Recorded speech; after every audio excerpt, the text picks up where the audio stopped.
Rogers TV. Number one for local news in Ottawa and the Valley. This is City News, now on 101.1 FM and 1310 AM. It's Friday, October 29th. Good morning. I'm Andrew Boyle. Right now in Ottawa and in Smiths Falls, 1 degree. Here's what's making news in Ottawa and the Valley.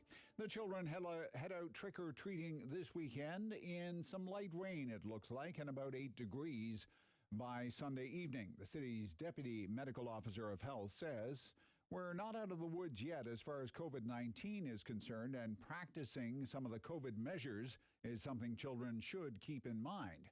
Here's City News reporter Perushka Gobolkista. If kids have symptoms of COVID-19, even if it is mild, Dr. Brent Malokny says that going out trick-or-treating is not recommended. And he says that kids should still wear face coverings even if they're outside. He adds that while kids can still go door-to-door, practicing social distancing and not crowding people's doorways is still something to keep in mind. For the trick-or-treaters, be creative.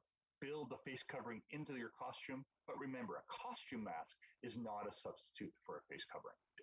Do not crowd the doorway and use hand sanitizer often, especially before touching your face. Dr. Malokny adds that those who are choosing to have small gatherings for Halloween should keep those gatherings as small as possible and consider the vaccination status of those attending. Perushka Gobolkista, City News. City News time, 9:01, and now your forecast with meteorologist Jill Taylor. For Ottawa, the Valley, Smiths Falls, today plenty of sunshine, the high near 12 degrees, 5 for the low. Tomorrow we get into rain beginning after about 5 in the morning. Rain for Sunday during the day, but we should dry out Sunday night for Halloween. For today, the high, 12. And right now in Ottawa, 2 degrees. In Smiths Falls, it's 1.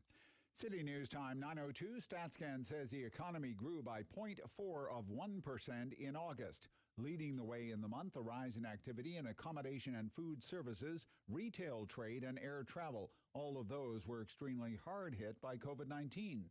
The agency also says its estimate for September suggests the real GDP essentially unchanged for the month. StatsCan says gains in several sectors were more than offset by a significant drop in manufacturing and a decline in retail trade. The estimate does suggest the economy grew by an annualized rate of 1.9% in the third quarter, but that figure could change once final figures are looked at next month. The OPP is asking for help as they try to find a missing Pembroke woman who was last seen in Ottawa on Murray Street. 36-year-old Sarah Shanklin was last seen Wednesday evening around 10 o'clock at the Shepherds of Good Hope. Sarah is 5 feet 4 inches tall with a medium build. She has short red hair with a choppy cut. When last seen, she was wearing a black 3/4 length jacket with brown trim, jeans, and camo work boots. Anyone with information is asked to contact the OPP. City News time, 9:03. Prime Minister Justin Trudeau's visit to the Netherlands started with a speech in The Hague. Trudeau spoke of the threat of extremism and disinformation, saying the two combined to make up a serious threat. The PM also noted the danger is no longer relegated to conspiracy theorists and marginalized angry people online, but now extends to state actors who use disinformation, propaganda, and cyber warfare. Capacity limits are being lifted at all indoor instruction space at Algonquin College. A memo from the senior vice president at the school says they have stellar health and safety track record, no confirmed cases of COVID-19 on campus. More activity and on-campus supports for students expected to be opened up during the winter term. Chris Jansen says the school will continue monitoring COVID-19 development and make any changes as needed. I'm Andrew Boyle for News Anytime. Follow up online at ottawa.citynews.ca.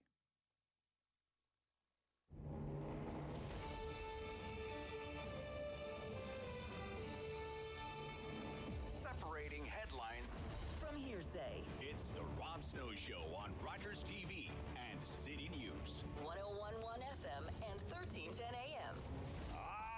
Friday. We made it. Anyone have to use the scraper this morning? Now, Not long now. Good morning. Welcome to the Rob Snow Show on City News. Great program ahead to get you into the Halloween weekend.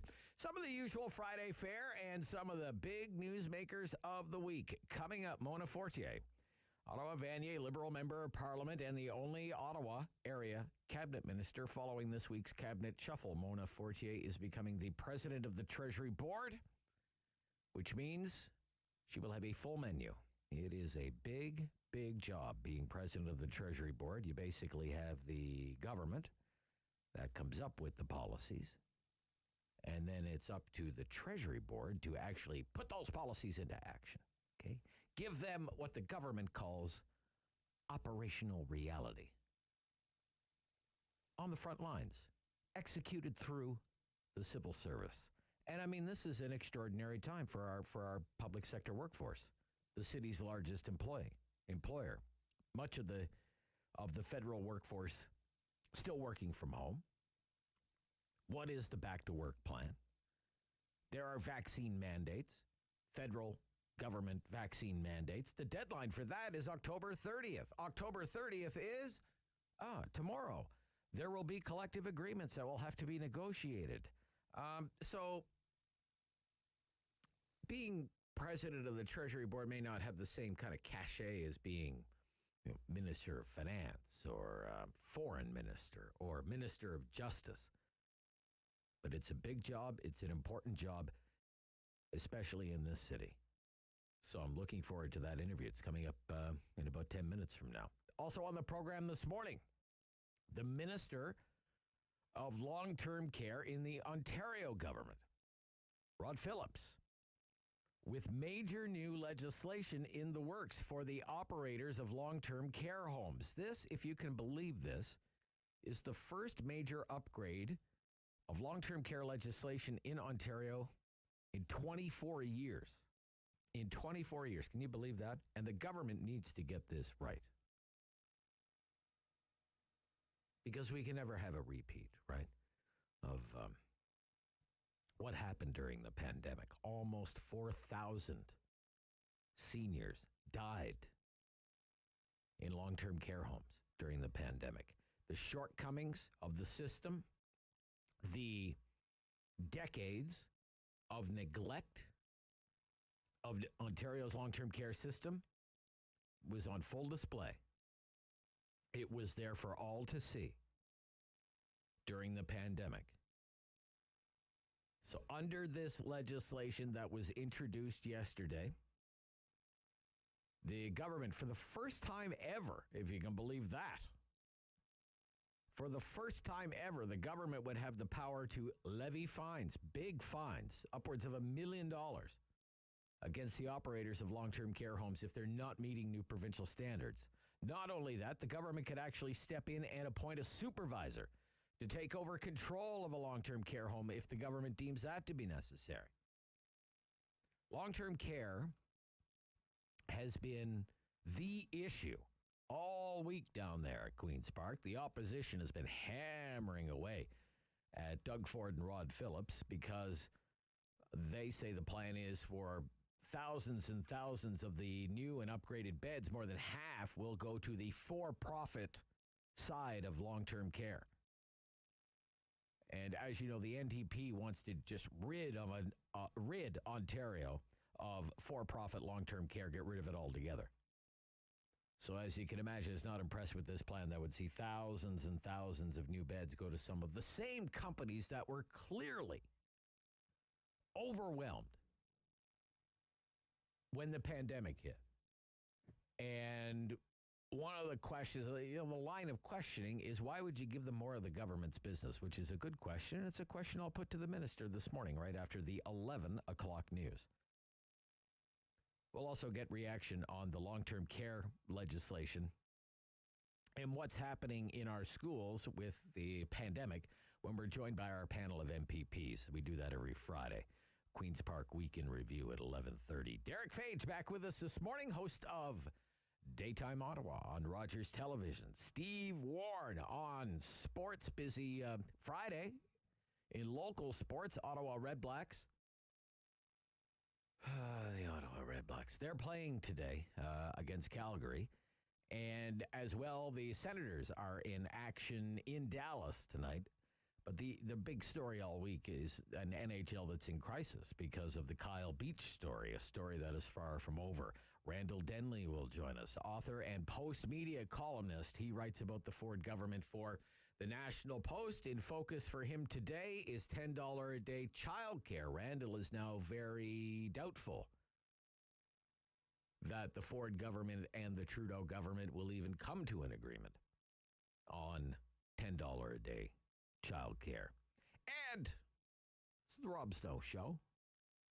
And during the Rob Snow Show, we put you right in the middle of the program during the talkback hour. We do it every morning between 10 and 11 o'clock. We like to boot around the topical issues of the day. We call it on Friday, though, the Friday free-for-all.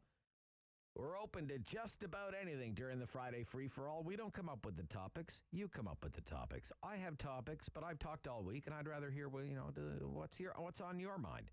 We usually end up talking about things that have been in the news.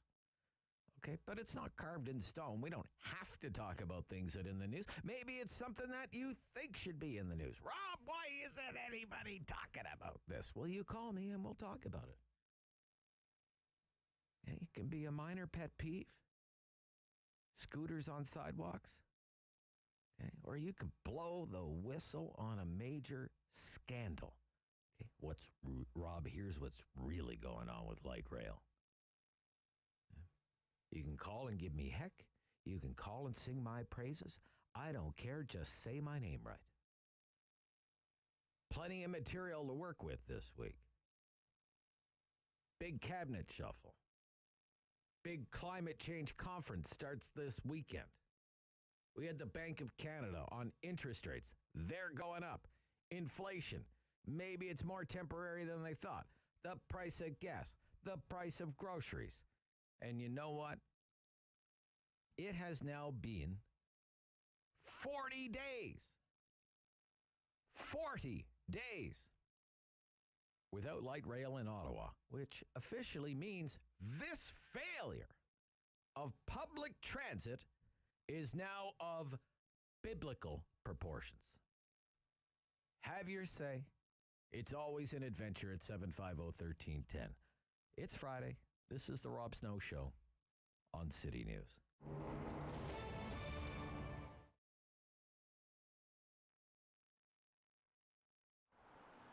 It's a space that needs to be lived in. It's a space that people, have to have an experience of more than just art on the walls. I think, yes, the art on the walls is fun, and it's fun to walk around and see all the beautiful things, and the way Dominic and Edith have curated the gallery is certainly something worth seeing. But coming by and asking questions, again, to Dominic's point of view is, interrupt him, ask questions. I'm here on most of the days too. We have Luce that comes in, Nancy that comes in. So we have quite a few opportunities for people to come in and, see the process and, of course, ask a few questions.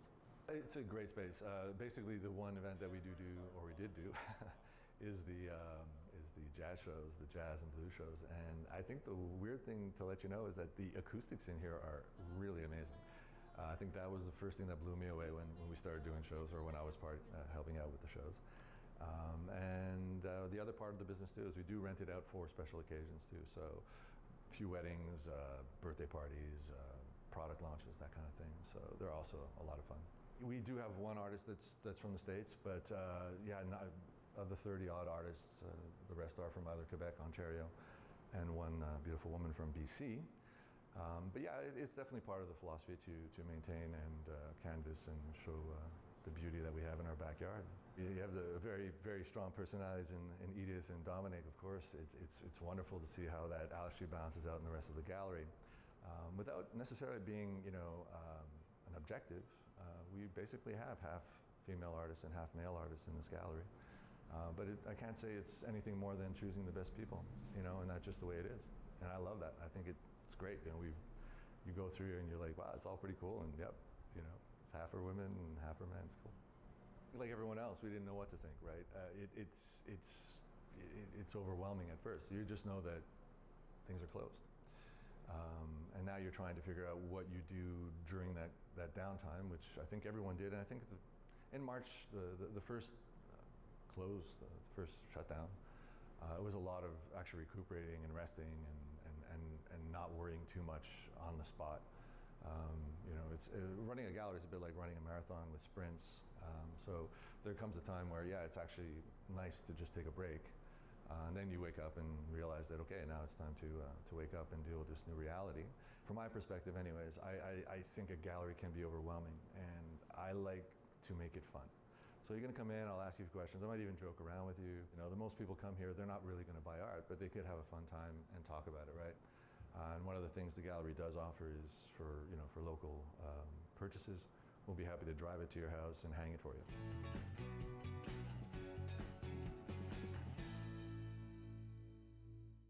Changing.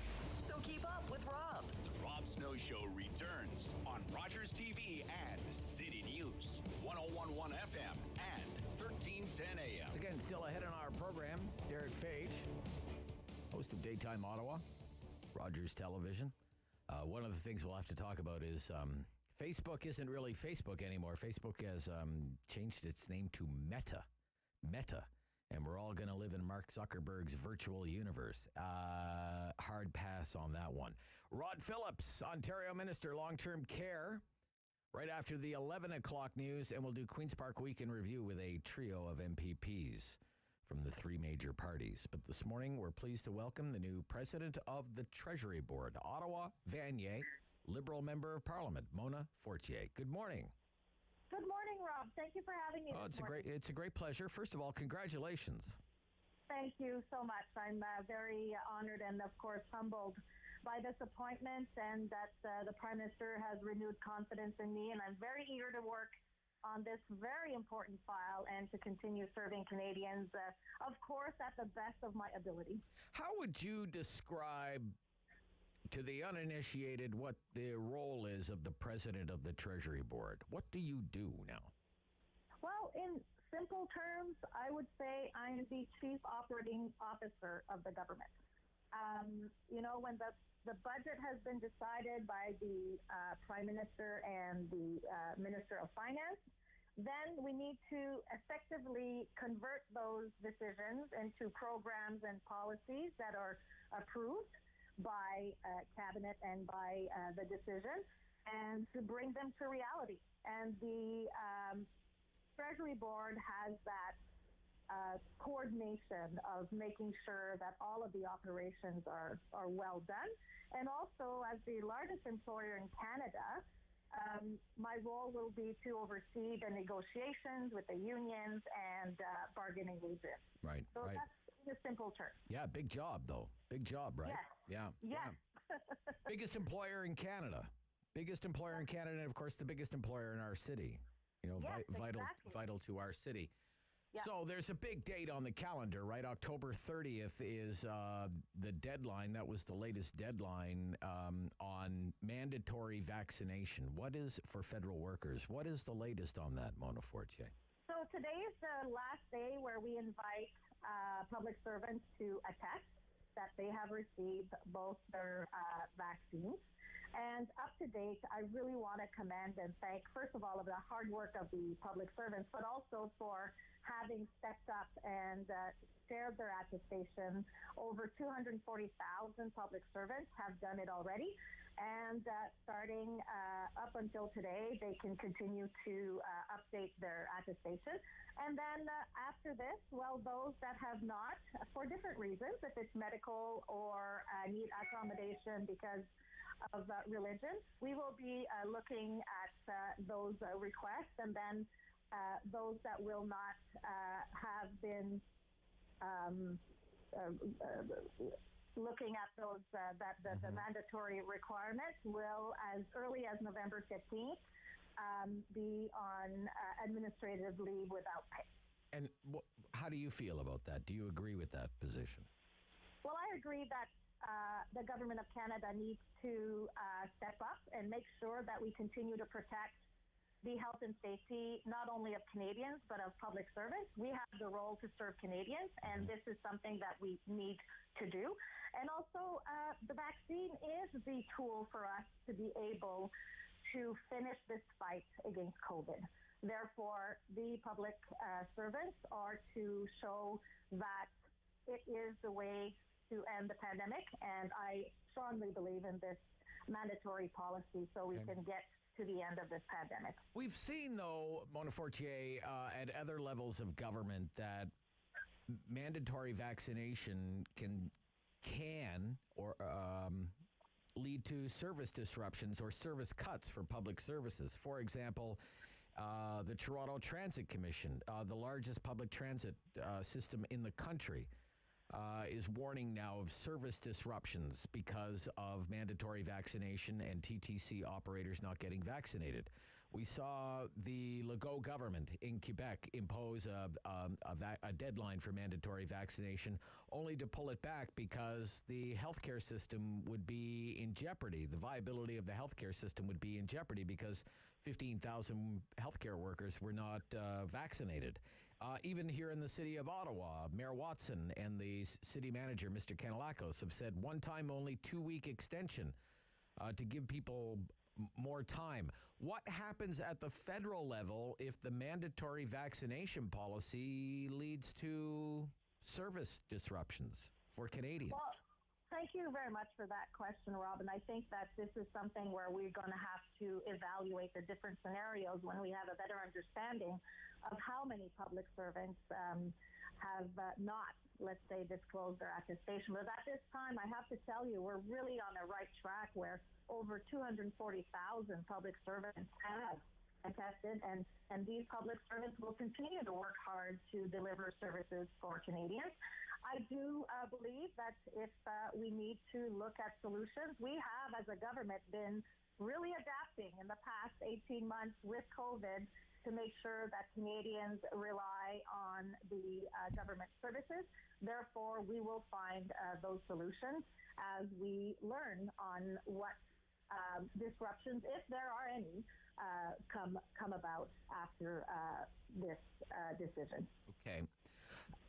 What about adherence to mandatory vaccination for other agencies or arms of the government, say the broader public service, Canada Post, the Armed Forces, Parks Canada, these sorts of agencies? It didn't appear as though the mandatory vaccination policy applied to them, but that there would be kind of a call out to have them adopt the same sort of policy. Can you explain what's going on there?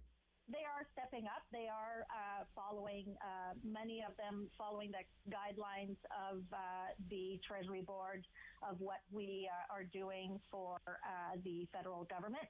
And at this time, of course, I'd like to tell you if there would be other, like some of it, if they do or not, but I don't understand with the briefings that I've had right now that any other have not use the guidelines that have been presented. But I will be, of course, learning this job with all those briefings, and in the next week or so, I'd be in a better position to specify that question. Okay. Another big issue, and it's a particular interest to so many people in the core of our city, which we have seen. And you're the Ottawa-Vanier member of Parliament, so you're right in the core. We've seen the core of our city pretty much emptied out because so many of our federal employees are working from home. Mm-hmm.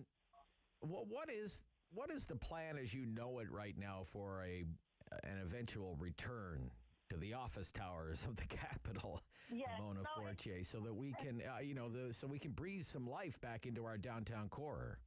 And it is a question that has been raised, and I think it's important to say that the physical and psychological health and safety of employees remain an absolute priority for our government, and we continue to be guided by the advice of public health authorities, who've singled that physical distancing requirements must remain in place, and means that many public service employees will continue to work remotely and effectively for the foreseeable future. There's no single date that has been chosen for a return to work sites at this time. reopening access to federal work sites will be, of course, gradual, will be prudent, and it will vary from organization to organization based on their operational requirements or the services that they offer. And of course, in the meantime, we are looking at different opportunities through research to determine how post-pandemic workplace flexibility will take place. Therefore, we're working on it. That's You're working on it. Right now. Yeah. We're committed. Been hearing that. Course. We've been hearing that for a long time. We're working on it. We're working on it. We're working on it. I know. Your predecessor, Mr. Duclos, indicated, however, that another kind of side component to this is having the federal government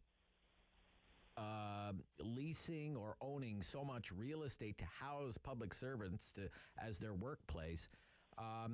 Buildings produce a lot of greenhouse gases. Mm-hmm. And your government has very ambitious greenhouse gas emissions reduction targets. The Prime Minister will be in Glasgow at the big climate change conference this weekend. Some are wondering if public servants will return to the office in the same numbers simply because the government doesn't want to have all of this real estate because real estate emits a lot of greenhouse gases. What are your thoughts on that? Well, it's first, more environmentally friendly to have people working from home. Well, I think it's really important that we do need to fight climate change, and the government has to be a leader into this, and the government real estate is part of that solution.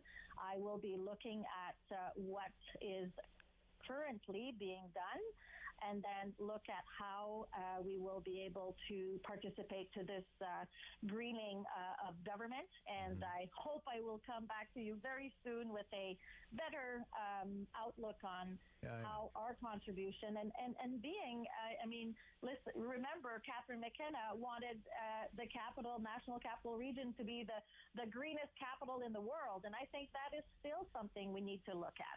So I will be looking forward to working with my colleague, Minister Tassi with PSPC, and also other ministers around the table to see how the government can be part of that greening of our real estate, and also of how we do things in government. All right. Mona Fortier, congratulations once more. It's such an important job here in the National Capital Region, and I wish you nothing but success in the new role.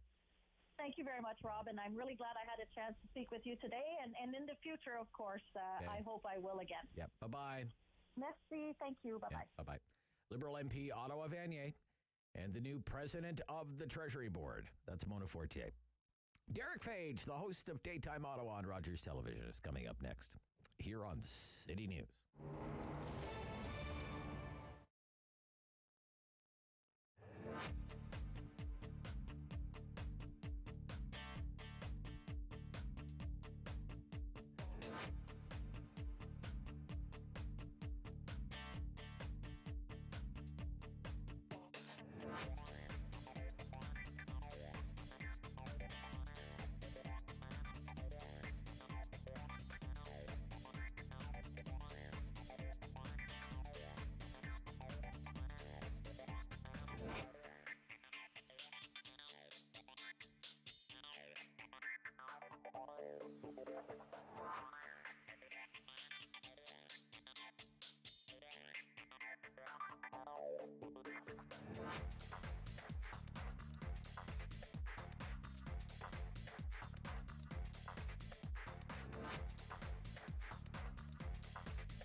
news in Ottawa and the Valley.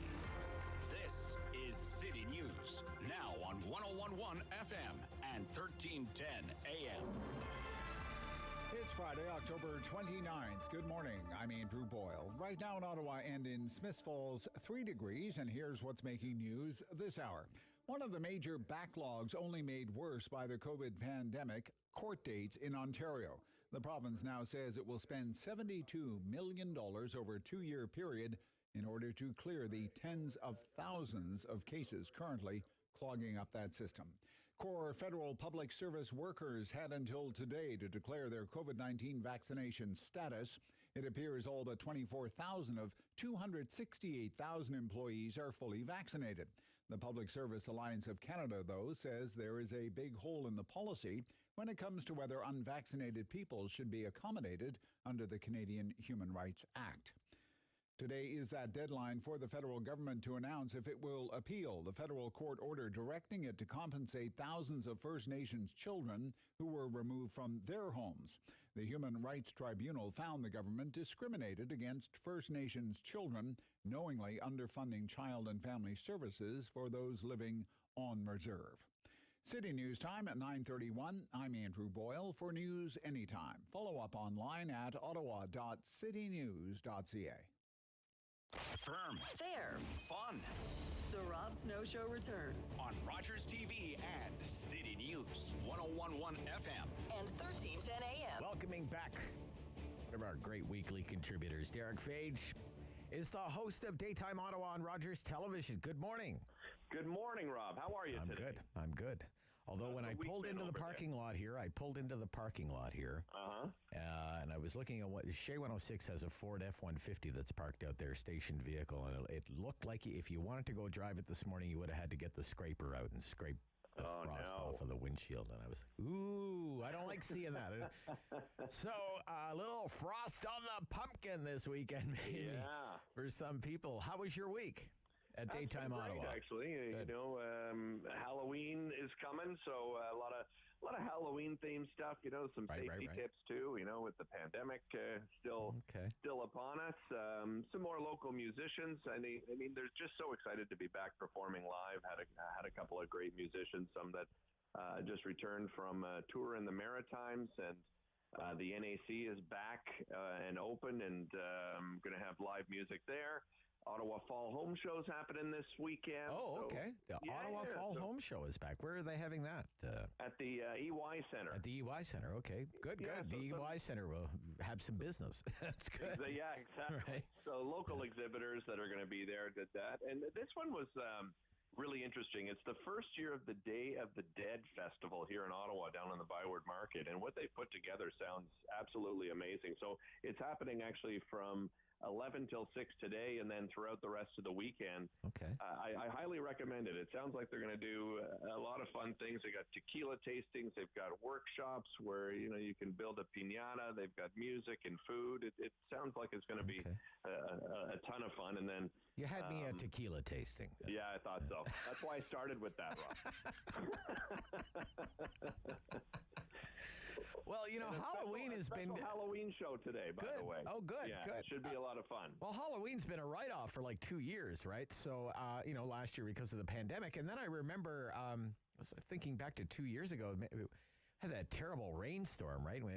That's right. We had municipalities were like canceling it because of the weather-related Halloween cancellations because of the weather. So, yeah. So we it'll be don't good. see them often, but they come up. Ottawa, in our climate, you never know. You never know what's going to happen. Hour. Yeah, you never know what's going to happen, especially this time of year. You could get a Chinook and it'd be 20 degrees, or it could be like Calgary today's going to get 10 centimeters of snow, for crying out loud. Yeah, so, unbelievable. Yep. So let's get into some of the big stories that are out there. Derick, get your take on them. First of all, mandatory vaccination. We just had Mona Fortier on, who's going to be the new president of the Treasury Board because as a result of the shuffle, the Ottawa-Vanier MP. Today is the deadline for the attestation. I attest that I have been vaccinated. That's for federal workers. But at the municipal level, word broke yesterday afternoon, a one-time only 2-week extension to get vaccinated or face possible discipline from the city. Well, what does that tell us, right? They're obviously having a difficult time getting people to fill out their attestations. Mm-hmm. This is an interesting one because, I think you look at what legal experts are saying, right? There's obviously the tension between protecting the rights of individual workers and then ensuring employers meet their health and safety obligations. So are we going to see things, in the news, just listening, the Human Rights Tribunal are probably going to get a lot of cases. But I still think when you look at this, these employers are imposing those policies for valid reasons, right? They have a duty to keep their workplace safe. So is it going to tie up things?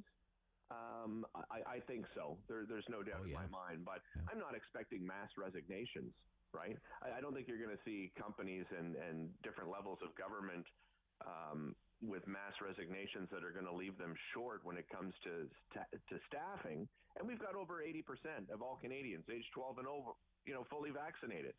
So I think, just with with that positive alone, I don't think it's going to be critical, that employers are going to have to sort of scramble and figure out, okay, maybe we have to make more accommodations, because I think you should be offering some reasonable accommodations. If you're saying to somebody, you know what, you can work from home for the rest of your career, you never have to come into the office.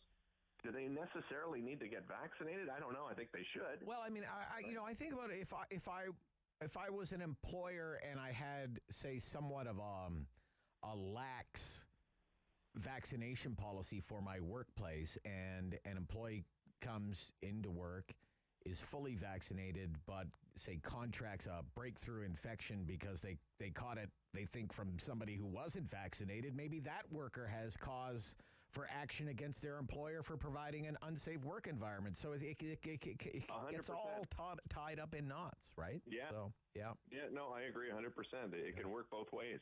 Yeah, it's also, it's being highlighted in the parts of, say, the public service system that are already stretched to the limit. So on the Quebec side, you have the Legault government with this, hard line in the sand. You have to be vaccinated by October 15th or we're going to suspend you, healthcare workers. And then it turns out 15 or 20,000 of them are not vaccinated.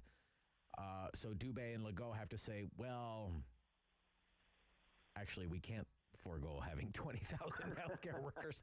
We'll give you another month, but if you're not vaccinated in another month, and now that deadline is coming up in just a couple of weeks from now. With the Toronto Transit Commission, yeah, it's the same thing. They're saying service disruptions. We're not going to cut any routes, but your streetcar or your bus might not come as frequently as it usually does. Now, here in Ottawa, it's interesting. There's a comment from Clint Crabtree of Local 279, who on my show said there may be as many as 400, 500 workers who aren't vaccinated, but the number he's down to today in the newspaper is 100. But even he says that's enough workers to cause service disruptions.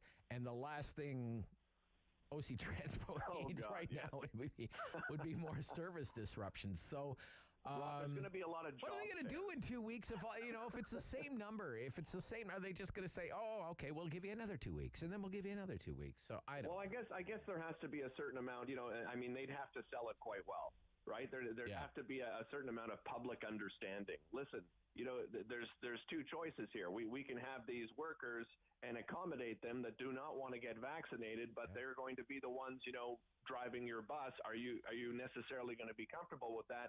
Would you be okay with some disruption as we try to work through this and perhaps have to hire some new vaccinated drivers? I mean, it's a difficult situation for sure, but I still think they're doing the right thing. I mean, the more we can do to convince people to get vaccinated, this sounds like we're kind of forcing them to get vaccinated. Well, so be it, Rob. Yeah. So be it. Over 80% of Canadians have decided to do it, and the only reason that we're opening up is because the rest of us have decided to get vaccinated. Yeah, couldn't agree more. Yeah, absolutely. You're a big sports fan, big hockey fan. I'm a big sports fan, big hockey fan. I'm disgusted by the Kyle Beach story. Here is a player I mean, you hear this term a lot in the news, systemic. This is systemic failure to me. This Absolutely. is someone everywhere this person turned, whether it was to teammates, coaches, his own team, his union, the NHLPA. It admitted it didn't do anything about this. The league, of course, nowhere on any of this for 10 years. For 10 years, right? A career in ruins, a personal life in tatters. It's just disgraceful. But he is one brave man, Kyle Beach, to come public with his story. What did you think about how that played out this week? I couldn't agree more with just your description of Kyle. Watching that interview, it was very emotional. Brought me to tears just hearing him describe how it, absolutely ruined his life and how he felt like he didn't exist. The people that are there to protect you and to help you through the beginnings of your career, and it doesn't matter where it is in your career, but here was a young man that was, a high pick in the NHL draft and excited and, just ruined it for him, ruined his entire life. And as you said, all of these resignations, Gary Bettman should be stepping down. I mean, I was just disgusted to see what he had to say that, I'll read a bit of this. Should he wish to re-enter the league in some capacity in the future, I will require a meeting with him in advance in order to determine the appropriate conditions under which such new employment might take place. There's no new employment, Gary.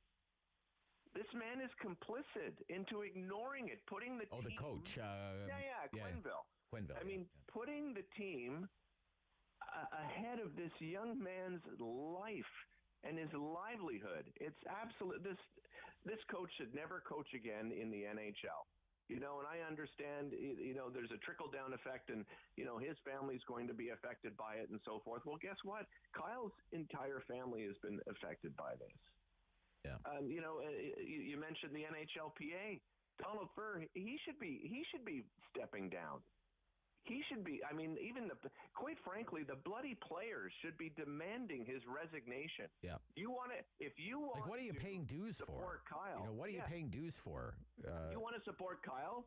You as players, you get together and you say, Donald, you step down. You failed this young man. And you're not seeing much from the players. I'm totally disgusted with the situation. Yeah. I was saying, I wonder what they should do now. I think one of the things that they could do is to say, as a league, hire like an independent set of eyes, someone of sterling reputation, like a Ken Dryden or Brian Burke, someone with a legal background to come up with a set of policies that when this happens, this is what is to happen, like a set of protocols, because it seems there were no protocols in place. Something like that. I don't understand how it's not in place. How is it not in place? It's a workplace like any other workplace, you would think. Right? We work with Rogers. Do you see the amount of documentation there is in the HR training, like annual training and seminars? I have to train to climb a ladder, Rob. Yes. I mean, I don't even come close to using a ladder, and I have to train to climb a bloody ladder. I mean, it's just... The fact that the NHL sent out a memo, to all NHL teams telling them this is the way, to conduct yourself. Where has this been? All of a sudden you have to send out a memo? Is it not there in writing already? Is it not easily accessible on this thing we call the internet? That you make sure that all players go on. I mean, I'm sure you've had to go on to the Rogers HR and fill out all the forms. Oh, sure. You do it once a year, right? Yep. It takes you about an hour to do. Training. You do training and everything. Where's that for all the coaches? Signed. And These all are the our players? policies. This is these are the consequences and everything else. Yes, absolutely, Derick. You're right. Yeah, every modern big organization has a policy like that too. So exactly, it's unbelievable that a multi-billion-dollar entity like the National Hockey League would not. But there we are. Yeah, it's the old white boys club there. Yeah, Yeah, our time is tight this week. Are you dressing up for television today? Well, I always tell people that, every Halloween show, I actually don't host the show. We bring in a special guest. And all right. that's going to be the same today, Rob. I take the day off, and then somebody fills in. I'm not sure who it is, so, people will just have to tune in. We will. Thank you, Derick. Thank you very much. Have a great weekend. Bye-bye. Derick Fage, the host of Daytime Ottawa on Rogers Television. From Post Media, writing about Doug Ford and Justin Trudeau and a $10 a day childcare agreement in jeopardy. Randall Denley coming up next here on City News.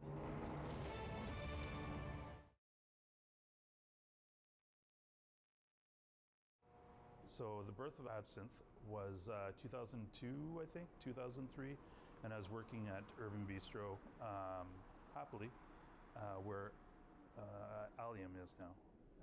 And then the space where Holland Cafe was came up. It's on the corner of Spencer and Holland.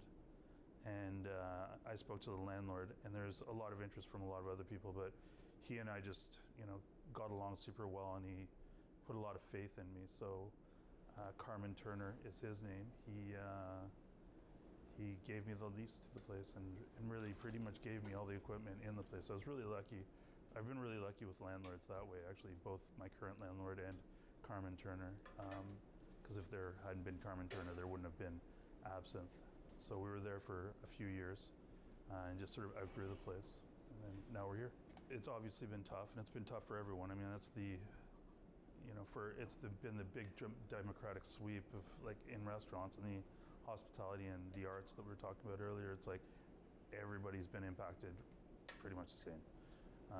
From everybody that I talked to, we're down 75, 80%. We're climbing out now.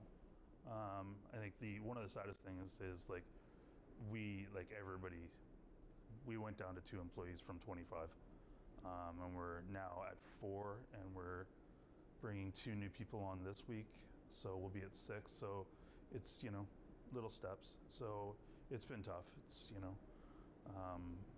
I've got the most expensive clubhouse ever here, because some days you come and you don't do any business, but you're here. But I'm grateful for what I do have. I think everybody's optimistic now, not necessarily just about the vaccine, but about like the vaccine, spring, being able to be outside. I think you're going to see a lot of like pop-up things happen in parking lots and on sidewalks and all. And like that, rather than being actually inside somebody's commerce. I think we'd like to take it outside. I know my staff would. My staff like the outdoors now, all of a sudden, all 4 of us. 6 soon. But we'll be doing stuff, some business in the patio in the parking lot, and we have a patio out front. And I think I hope other restaurants and stores will do the same. I hope that they take advantage of like the sidewalk and doing sort of guerrilla marketing and stuff like that, and really shaking it up a bit. You can find us at Absinthe Cafe at 1208 Wellington Street West in Hintonburg, and you can find us online at absinthecafe.ca. Pillar of community opinion. The Rob Snow Show returns On Rogers TV and City News. 101.1 FM And 1310 AM. Well, it's always great on Friday morning to have our next guest, Randall Denley, Post Media columnist and author, writing about Doug Ford this week and a possible agreement on $10 a day childcare with the Prime Minister. Good morning, Randall. Morning, Rob. And I think you're in the minority opinion. You actually think Doug Ford might say no to a child care deal with the Prime Minister. What's your thinking?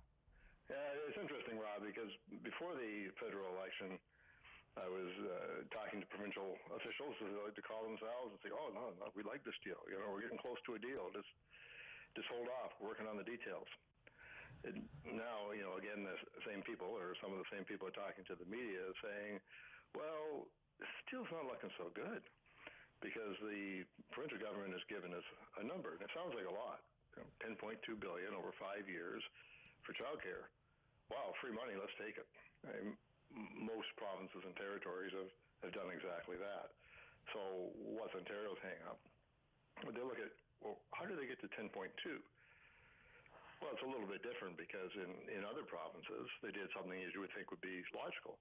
Well, how many kids do you have? Okay, well, we're going to pay so much per kid, that's what you get. What about Ontario? Well, no, we won't do it that way. We'll just give you a number. So when the Ontario people crunched the number, they said, no, wait a minute. That's about $1 billion less than we would be getting if we got the same deal as the other provinces. Except Quebec, of course, which just gets money to do, whatever they want. They don't have to spend it on childcare. But they're a nation, Rob. They're special, so we have to be treated like other provinces, but we're not. So this is part of what's concerning the provincial government, the idea of entering into a program that's going to be a long-term entitlement where once you say to people, hey, $10 a day childcare, wow. Naturally, people will expect to get it. But if it's anything like Quebec, there's going to be a big waiting list. It's a good thing to avoid, I think. Okay. And I'm hoping that that's the direction Force government is going in. If they can't get the money from the feds, I don't think they will do it. And if they did do it and sign this agreement, it would kind of be philosophically, it would be a sea change for conservative governments in the country to go down this road. It's something that they've just been opposed to for a long time. So yeah, the lure of free money really gets most governments to respond, but it really isn't the way they've done it. And going back to Harper federally, the idea was, look, parents, we'll give you money for childcare, which they still do. You make your own decisions. If you want to go to the lady down the street, you think she's great, looks after your kids, that's fine. If you want to try to get into a licensed center with early childhood educators, that's fine. Do what you want to do. But this is a whole different approach where it's going to be, in the end, much more standardized and very expensive too, because people will expect, I think, licensed child care centers as the norm. It's a very expensive way to deliver child care because you're paying for the building, you're paying more in salary, you're paying pension, you're covering all those costs. So it becomes a big deal. And what the province hasn't said is, so what would it cost them on top of what they already spend to deliver their 50% of this program? I mean, already they think, well, the province isn't going to get enough on the feds to live up to the federal part of the deal, but what has the province got to spend? And where does that fit into conservative priorities, which now are mostly on growth in the economy, as they should be? What did you think of the narrative that a deal was all but assured? It was just about the timing of such an agreement because this is something that Doug Ford would like to do a victory lap on ahead of next June's election. What did you think about that? Yeah, I don't think it's much of a victory lap for him because it's not his plan, it's somebody else's. But right. I guess if you look at it defensively, it takes away something that provincial Liberals might well point to in the next election and say, well, Doug Ford, he could have taken the money for $10 a day childcare. Yeah. He wouldn't take the money. Yeah. I can guarantee they're not going to do that. But the other element here, Rob, I think is significant, is that when this plan for childcare came out in the April budget, federal budget, my first thought was, well, that's a surefire political winner because cheap childcare, parents are going to love it, and they probably do.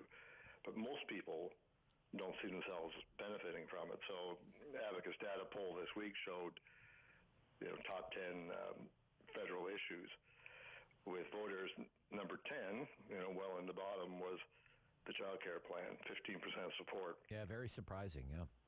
So, but you can see that in the election too, I thought, Rob, because I was surprised Trudeau didn't talk about it more. But I'm sure the same kind of polling told the Liberals that this thing is not something people are really excited about. I mean, the people who want it really want it, but most people think, it's not going to benefit me, and there are other things I think are more important or that I think would benefit me. So, no, they're the things that are at the top of my list. Healthcare, typically, for everybody, especially now.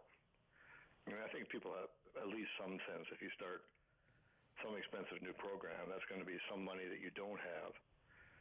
They could go someplace else. So I don't know really how hard the Liberals are going to push this in Ontario, because strategically for their provincial party, it's better if there isn't a deal. And if there isn't a deal, Liberals don't have to spend the $10 billion. They can spend that on something that's more popular. Yeah, it seems recently that their big focus for the Ford government right now is worker-friendly legislation. I mean, there have been in the last couple of weeks, like a half a dozen announcements on that kind of stuff. Yeah, the Minister, Monty McNaughton, has been a very active minister, and he's addressing a lot of things that probably should have been addressed a long time ago. But the biggest one, really, I think, is the change in the rules for the foreign credentialed people. You know, if you're an engineer who comes here from Egypt, which you don't think you're going to work here as an engineer. I mean, that is just such a stupid breakdown in our immigration system to admit somebody to the country based on their skills. And once they're here, say, well, but you can't use those skills here. We think you make a tremendous Uber driver, though. It just has never made sense. Every province does the same thing. You know, now Ontario finally is going to stop that. So I think that's good. But it's also part of the Ford pitch. You know, they want to be seen as a party that supports labor and gets the votes of blue-collar people. Because I don't think it's ever really been factual, not in a long time, but people would like to portray the PCs in Ontario as, well, they're the party of business and the rich people. I don't think that's true, and to the extent that the party of business is because, hey, businesses create jobs and pay taxes. If you're a government, that's pretty good. But I think it's part of their election pitch, too, to point to the things that they did to workers. It is kind of pathetic, though, I have to say. Government needs to bring in a rule to tell businesses that you've got to open your washrooms to drivers. Yeah. I mean, come on, people, work together a little bit. Yeah. I should ask you, because you wrote a few columns about this for The Citizen in the run-up to the election and then the cabinet shuffle. The Citizen editorial this week seemed to pick up on your theme and suggested that Ottawa was shortchanged in the cabinet shuffle with one minister, albeit an important position as president of the Treasury Board in Fortier. Were we shortchanged in Ottawa by the cabinet shuffle, do you think? Oh, absolutely. We had two ministers before. Now we've got one. And, Fortier might very well do a good job at Treasury Board. I have no idea. Her background in middle-class prosperity just leaves me uncertain. But she's not a person who has a track record of really getting engaged with city-level issues.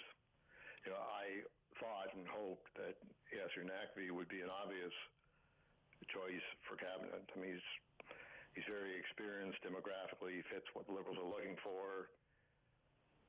And, he's running in a riding that was formerly represented by a minister. So I thought, okay, well, he'll be the guy for Ottawa, which, I thought would be good. But, no, backbencher. It just, to me, it sends a message that they don't particularly care about Ottawa. And I think it goes back to what I was writing about during the election. If you can take all of our seats for granted, why do they have to give us anything? Right. I mean, a member, an MP from Hamilton is going to be in charge of the NCC. Yes. You can imagine how important that's going to be on her to-do list. Yeah. It just doesn't make sense. But it really only comes back to one thing. They do take us for granted completely, and we play into that every election by just re-electing more Liberals. Doesn't matter how they perform. Liberal, well, vote for that. Okay. Randall, great stuff this week. We'll talk to you next week. Thanks a lot. Have a great weekend. Okay, you too, Rob. Yep. Thanks a lot. Post Media's Randall Denley.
FM in Smith Falls and the Valley.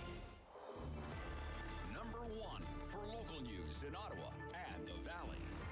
This is City News, now on 101.1 FM and 1310 AM.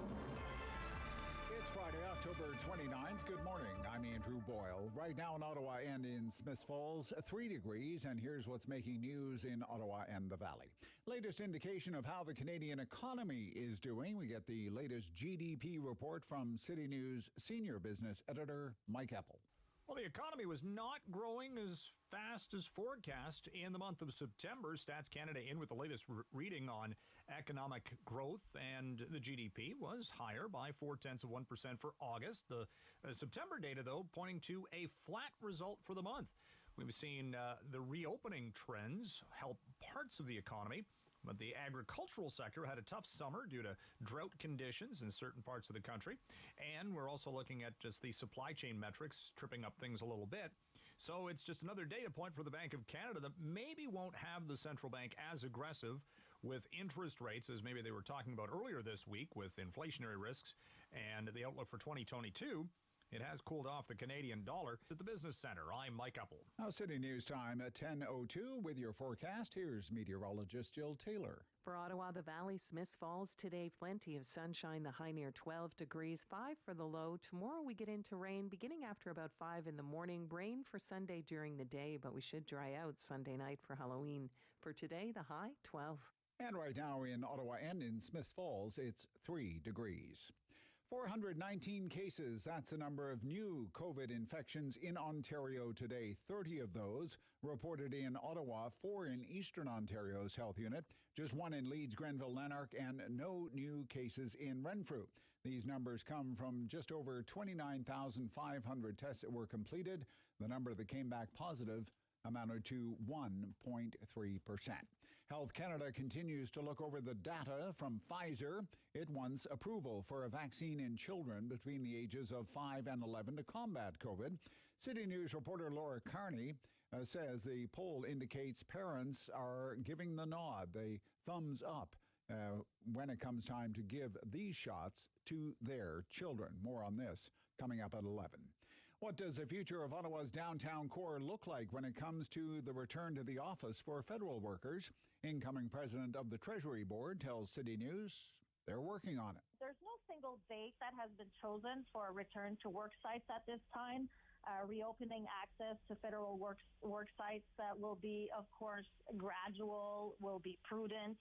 And it will vary from organization to organization based on their operational requirements or the services that they offer. Mona Fortier adds that they are researching different options on how the post-pandemic workplace flexibility is going to look.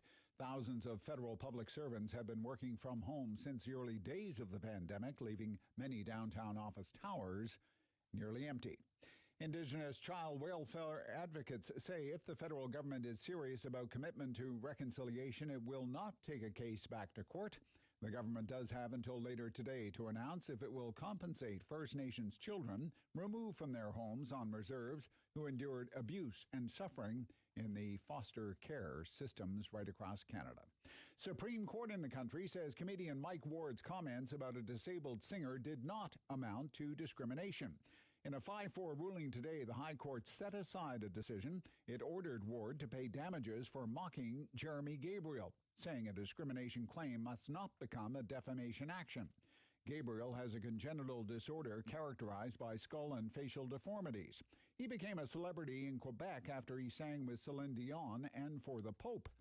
In his act, Ward joked he thought Gabriel's illness was terminal and people were only nice to him because he would soon die. In 2016, Quebec's Human Rights Tribunal ordered Ward to pay $35,000 in moral and punitive damages. The Supreme Court set aside that decision this morning. I'm Andrew Boyle for News Anytime. Follow up online at ottawa.citynews.ca. Talk back. Hello. On the Rob Snow Show. The phone lines are open at 613-750-1310. Now, the Rob Snow Show continues. It's the Friday free-for-all. And that's our favorite hour of the week around here because we don't come up with the topics. You come up with the topics. We do our best to roll with it.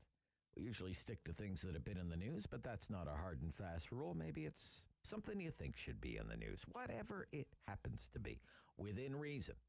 We're open to talking about just about anything. 750-1310, 750-1310, 613-750-1310, right to the phone lines we go. Colin in Canada, you're on City News. Well, it's been a heavy week, Rob, and there's lots we could talk about for hours, but I'm gonna start the show off with a little bit of light here, and all right, just to wish my wife Erin happy 27th wedding anniversary. Wow, she's put up with me 27 years for quite some time. Holy cow! And it just seems like yesterday.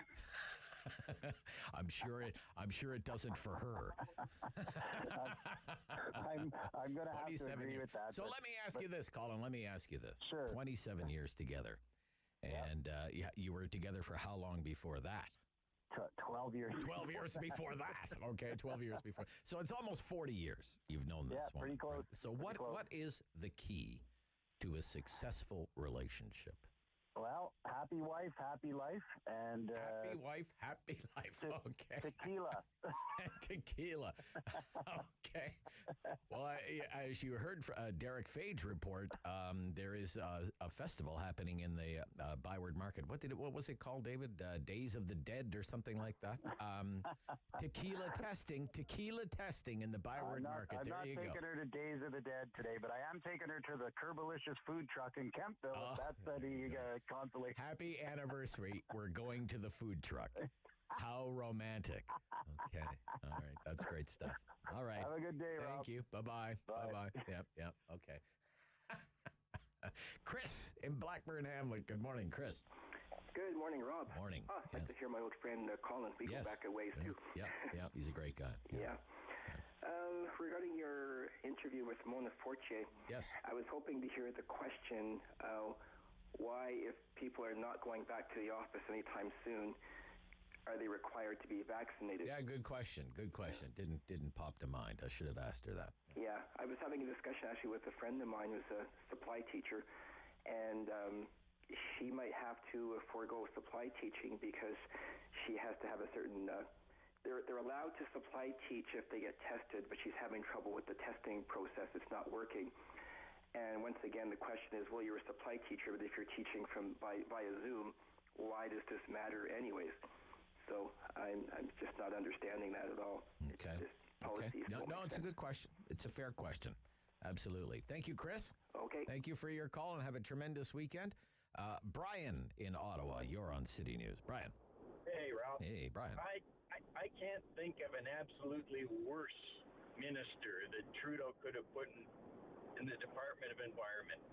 It was bad enough to have McKenna in there. Wilkinson was worse.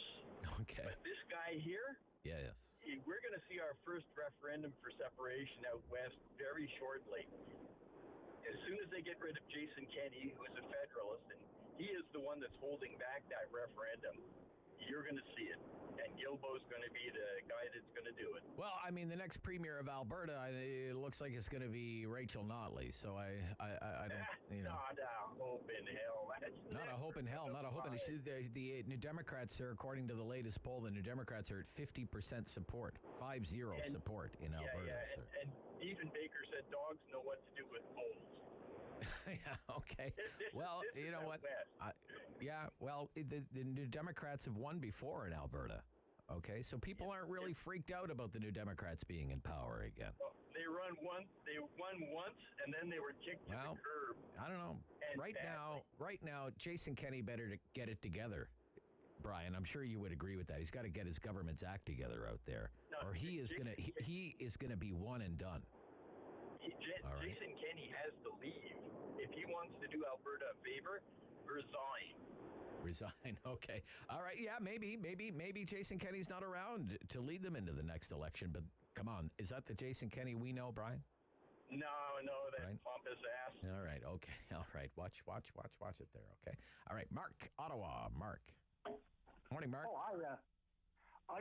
About the residential school program and the Catholic Church. Yes. We've got a few. I think the Catholic Church, do they not receive a tax break from our federal government? Oh, sure. Yeah, they don't pay any tax as far as I understand it, yeah. Okay, that should be cut out. I think they should sell all the churches and let's just let's settle up with the with poor people, that residential children. Okay. Yeah. Okay, Mark. Thank you. Thank you, Mark. Okay, so 4 quick calls there, and just like that, boom, phone lines are cleared. That's how we roll on a Friday morning. Whatever happens to be on your mind, it is the Friday free-for-all. It's wide open. I have topics. I could talk the entire hour. I hope the hour doesn't go that way. I'd love to hear from you. It was certainly another busy week in the news business. The cabinet shuffle, okay, a few calls on that already, by Mr. Trudeau. You know, a cabinet shuffle is usually a one-day news wonder, okay?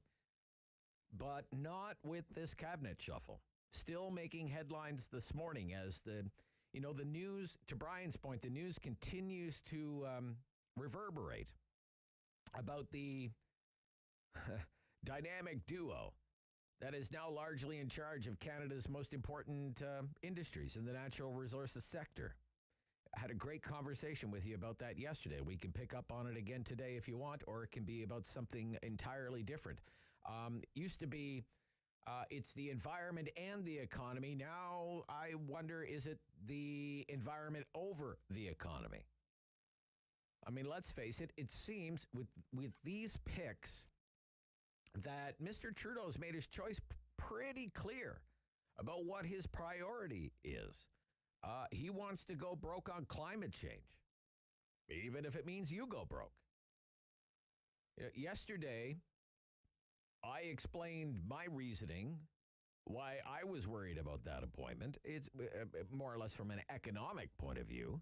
I think it's a very dangerous roll of the dice that the Prime Minister has cast here with the health of the Canadian economy. But he has also made it clear with these picks, I think, that national unity is really not much of a concern for him either, with these appointments that are so obviously designed to further alienate and antagonize Western Canada. You know, I mentioned with Randall, the editorial in the Ottawa Citizen this week that complained about the fact that Ottawa has only one cabinet minister, Mona Fortier, president of the Treasury Board. And the Citizen editorial argued that maybe people in this city should think twice, come election time, about automatically, like drones, just voting Liberal. And the Citizen editorial argued that the Liberals are taking our votes for granted when a region of more than 1 million people gets one cabinet seat. And that, the minister responsible for the National Capital Commission represents a riding in the Hamilton area, for crying out loud, because doesn't that make perfect sense? But imagine how they feel in other parts of the country this week after this cabinet shuffle. You could make a compelling case, I think, that after this cabinet shuffle, we don't have a government of Canada anymore under this Prime Minister. We have a government of Toronto and Quebec. Okay, we have a government of Toronto and Quebec. The Greater Toronto Area has 14 cabinet ministers. 14 cabinet ministers. As Dylan Robertson reported this week for the Winnipeg Free Press, not too many people in the prairies are happy after this cabinet shuffle.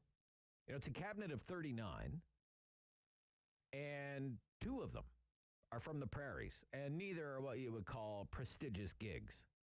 As David Hurley said on his popular political podcast this week, this cabinet shuffle is just a giant middle finger to Western Canada.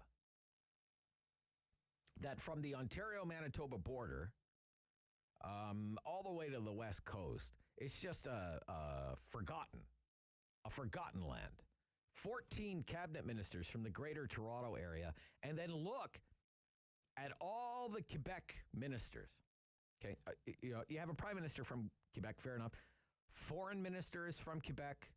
The justice minister, attorney general is from Quebec. The health minister is from Quebec. The industry minister, prestigious gig. The industry minister is from Quebec. The Minister of Agriculture is from, Quebec. And the Revenue Minister is from Quebec. And Quebec gets its own Regional Economic Development Minister on top of that. Alberta, in the meantime, gets one minister, and it's tourism. And BC has 4 members of the cabinet. 70% of the cabinet is made up of MPs from either Ontario or Quebec. All told, you have 16 cabinet ministers from Ontario. 14 of them are from Toronto. And you could make the case we have a government of Toronto and Quebec. Now, given the vast geography of Canada, does that sound like a recipe for national unity? If you think that the next great national unity crisis is going to emerge from Quebec, you're wrong. The angriest Canadians, the Canadians who feel that the Federation is unfair and broken, they aren't in Quebec. They are in the West. And Mr. Trudeau seems more than happy to fan the flames of discontent. How do you explain such an out-of-balance cabinet? The population of Newfoundland and PEI is not even 700,000 people. Combined, they have 3 cabinet ministers. The population of Alberta, Saskatchewan, and Manitoba combined is 6.5 million. They have 2 cabinet ministers. Do you really think that is going to go unnoticed? It has not gone unnoticed. I didn't think so many days after the cabinet shuffle I would even be talking about the cabinet shuffle. But Mr. Trudeau has basically said there are 2 Canadas. There is a Canada, Ontario East. You're in Confederation, where we call the shots. Ideologically, economically, politically. And then there's everyone else, Manitoba West, and you are on the outs. And if you rely on natural resources for employment, prosperity, to take care of your family and your future, you may want to consider another line of work. This is the Rob Snow Show, Talkback Hour on City News.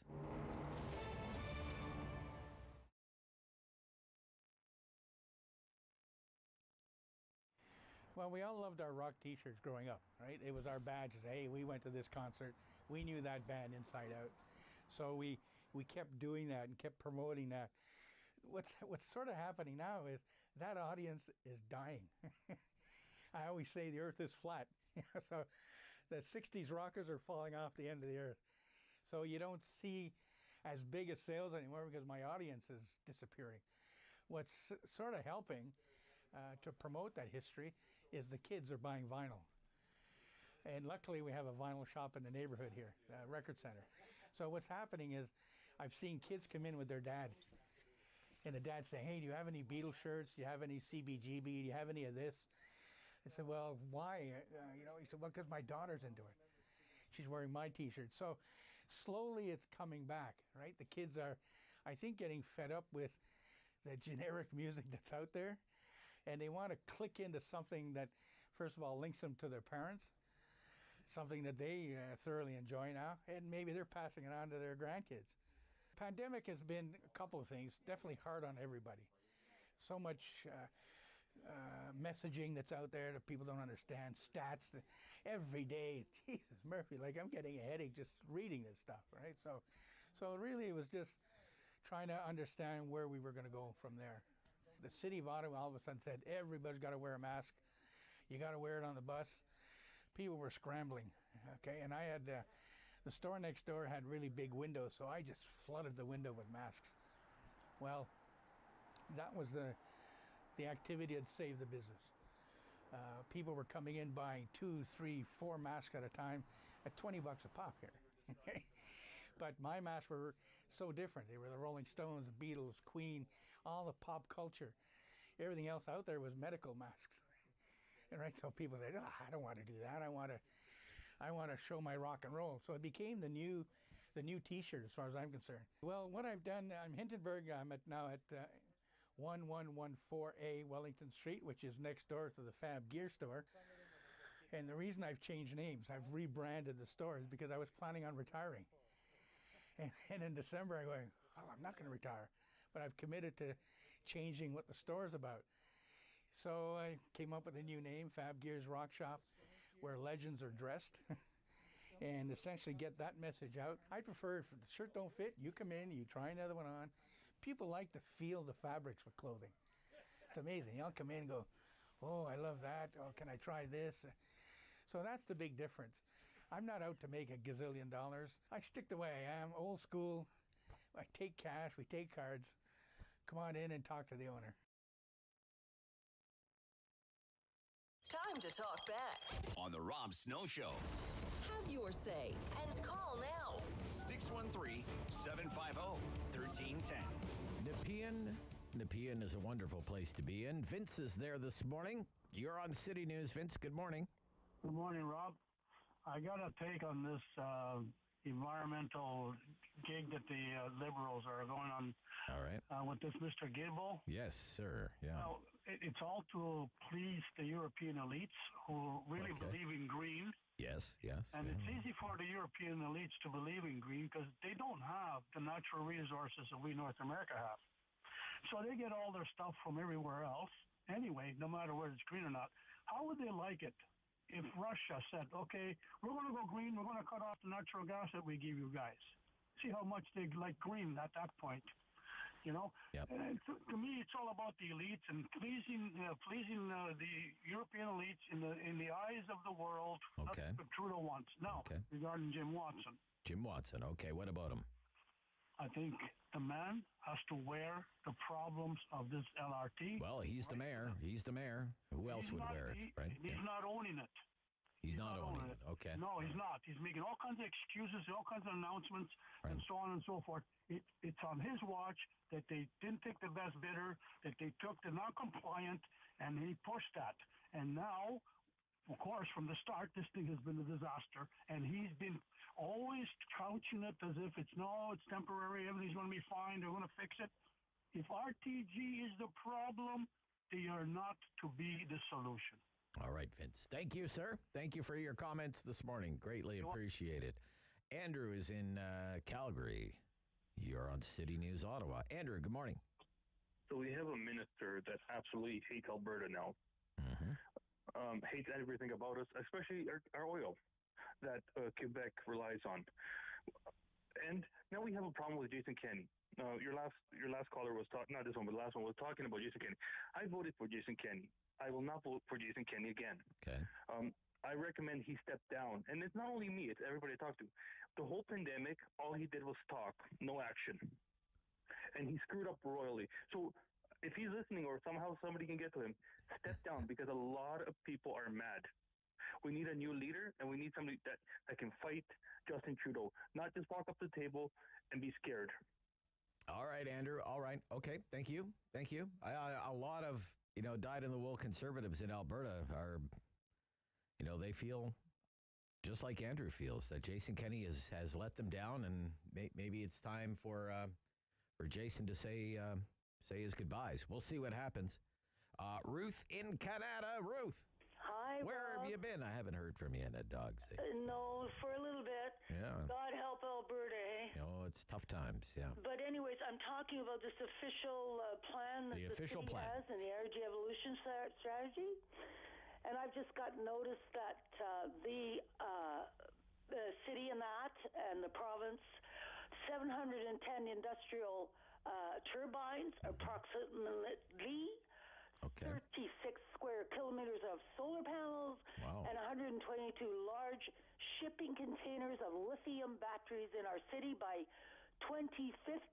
By 2050, okay. All right. And the Environment Committee has passed a motion to ask the province to shut down all gas-fired plants by 2030. Yeah, well, that's not going anywhere. Don't worry about that. Oh, Yeah. praise the Lord, it doesn't. But just 9 years away, that is. If that happens, we have got to call your city councilors, people out there. And the rural area, they don't even know what's going on because they don't have the internet like we do. You know, it's criminal what they're doing. Well, I'll tell you what, it is a good point that you raised there, Ruth. Gosh, you don't have to go too far outside the city of Ottawa before your internet connection is, iffy and touch and go. It's really incredible what we call the digital divide in this country. Brian in Ottawa, you're on City News, Brian. Yeah, good morning, Rob. How are you doing? I'm great, sir. Thank you. Good. Rob, I just want to voice my opinions as far as the civil work goes in this, the planning goes into the road work in this town. Okay. I live in the Findlay Creek area. Sure. And, they spent an awful lot of money upgrading the 2-lane road on, Bank Street, south, started from just south of Leitrim. And they, in the Findlay Creek area, they did, really some great work as far as the 2-lane goes. Okay. But with 10,000 families living in Findlay Creek, I don't understand why they didn't put in a 4-lane section coming from Leitrim right through down to Mitch Owens, for example, to accommodate the traffic flow is incredible. Well, it'll be another 3 or 4 dogs' ages before you ever get 4 lanes through Findlay Creek, sir. Imagine how they feel. You just think about the Airport Parkway and how long people, even north of Hunt Club, have been waiting for the Airport Parkway to be twinned. There was a plan to twin the Airport Parkway, and then they pulled it because of the southern extension of light rail. And even just getting, through rush hour, say from Heron Road down to Hunt Club Road, how long does that take on the Airport Parkway? It's ridiculous, right? It's insane, man. Yeah. And the other thing too, Rob, is the when you're heading west on Hunt Club, and you want to take 416 north. Yeah. At they didn't like what they did. They went ahead and they upgraded the 2-lane. There's not a ramp like a normal ramp along that you'd approach a highway from. Right. You got to take that street, I forget what it's called, for about 500 feet. And then you got to take a left, and at a stop, they put in a set of lights now. Okay. And then you take the small ramp onto the 416. I don't understand why they're spending that money on that corner. Why wouldn't you put a proper ramp there, right? Yeah. Exactly, man. It just, I'm some of the things that they do. Things. Yeah. Good points, Brian. Good points on traffic. Thank you so much. We'll be back after the news. It's halftime already. It's the Friday Free for All on the Rob Snow Show on City News.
1011 FM and 1310 AM.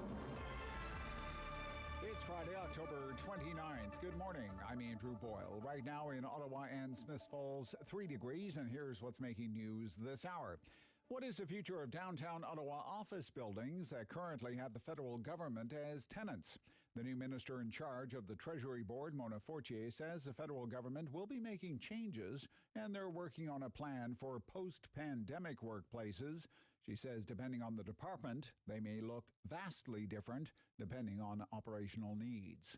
Department of Canadian Heritage says the national flag will be remaining at half-mast leading up to Remembrance Day, instead of hoisting it up and only to be lowered again. The flag has been flying at half-mast at all federal buildings since late May. That's when the Prime Minister asked it to be lowered after ground-penetrating radar had located what are believed to be remains of children in unmarked graves at the site of a former residential school in Kamloops, BC. The province says there are an additional 419 cases of COVID-19 today. 30 of them are in Ottawa. 4 cases in Eastern Ontario, 1 in Leeds, Grenville, Lanark, and no new cases today reported in Renfrew. The OPP says they're seeing an increase in thefts of high-end vehicles. The police service says a thief can take your car in 30 seconds without a key. The club, the steering wheel lock, is one tip police have to prevent theft. More from the OPP coming up at 11 o'clock. City News Time at 10:33. I'm Andrew Boyle for News Anytime. Follow up online at ottawa.citynews.ca. Talk back. Hello. On the Rob Snow Show. The phone lines are open at 613-750-1310. Now, the Rob Snow Show continues. On the Friday free-for-all second half, open to just about anything by way of conversation. That's how we roll during the Friday free-for-all. Cabinet shuffle, big story this week, but just a footnote on reconciliation and the cabinet shuffle. Okay? And the message that this cabinet shuffle says about truth and reconciliation. You see, you have one of the largest cabinets in Canadian history, not a single cabinet minister from any of the Northern Territories. Okay? But we will walk this path together, the Prime Minister says. Okay? But if you live in the North, you won't have a seat at the cabinet table. 90% of Nunavut's population is Indigenous. Half of the population of Northwest Territories, Indigenous. 1/4 of the population of Yukon, Indigenous. Not a single cabinet minister from the North. But we'll walk this path together, though. We'll walk this path together. As long as you live in, Montreal or Toronto, I guess. Marie in the West End. Marie. Good morning, Rob. Morning, Marie. Yes, sometimes I get a little bit confused with my when I talk. I want to do everything in one breath, so That's I apologize. You take your time. Take your time. Thank you. With this cabinet, it's very easy to see my opinion, what the Prime Minister has done. He has rewarded people that they're so-called friends of himself and Kathy Telford.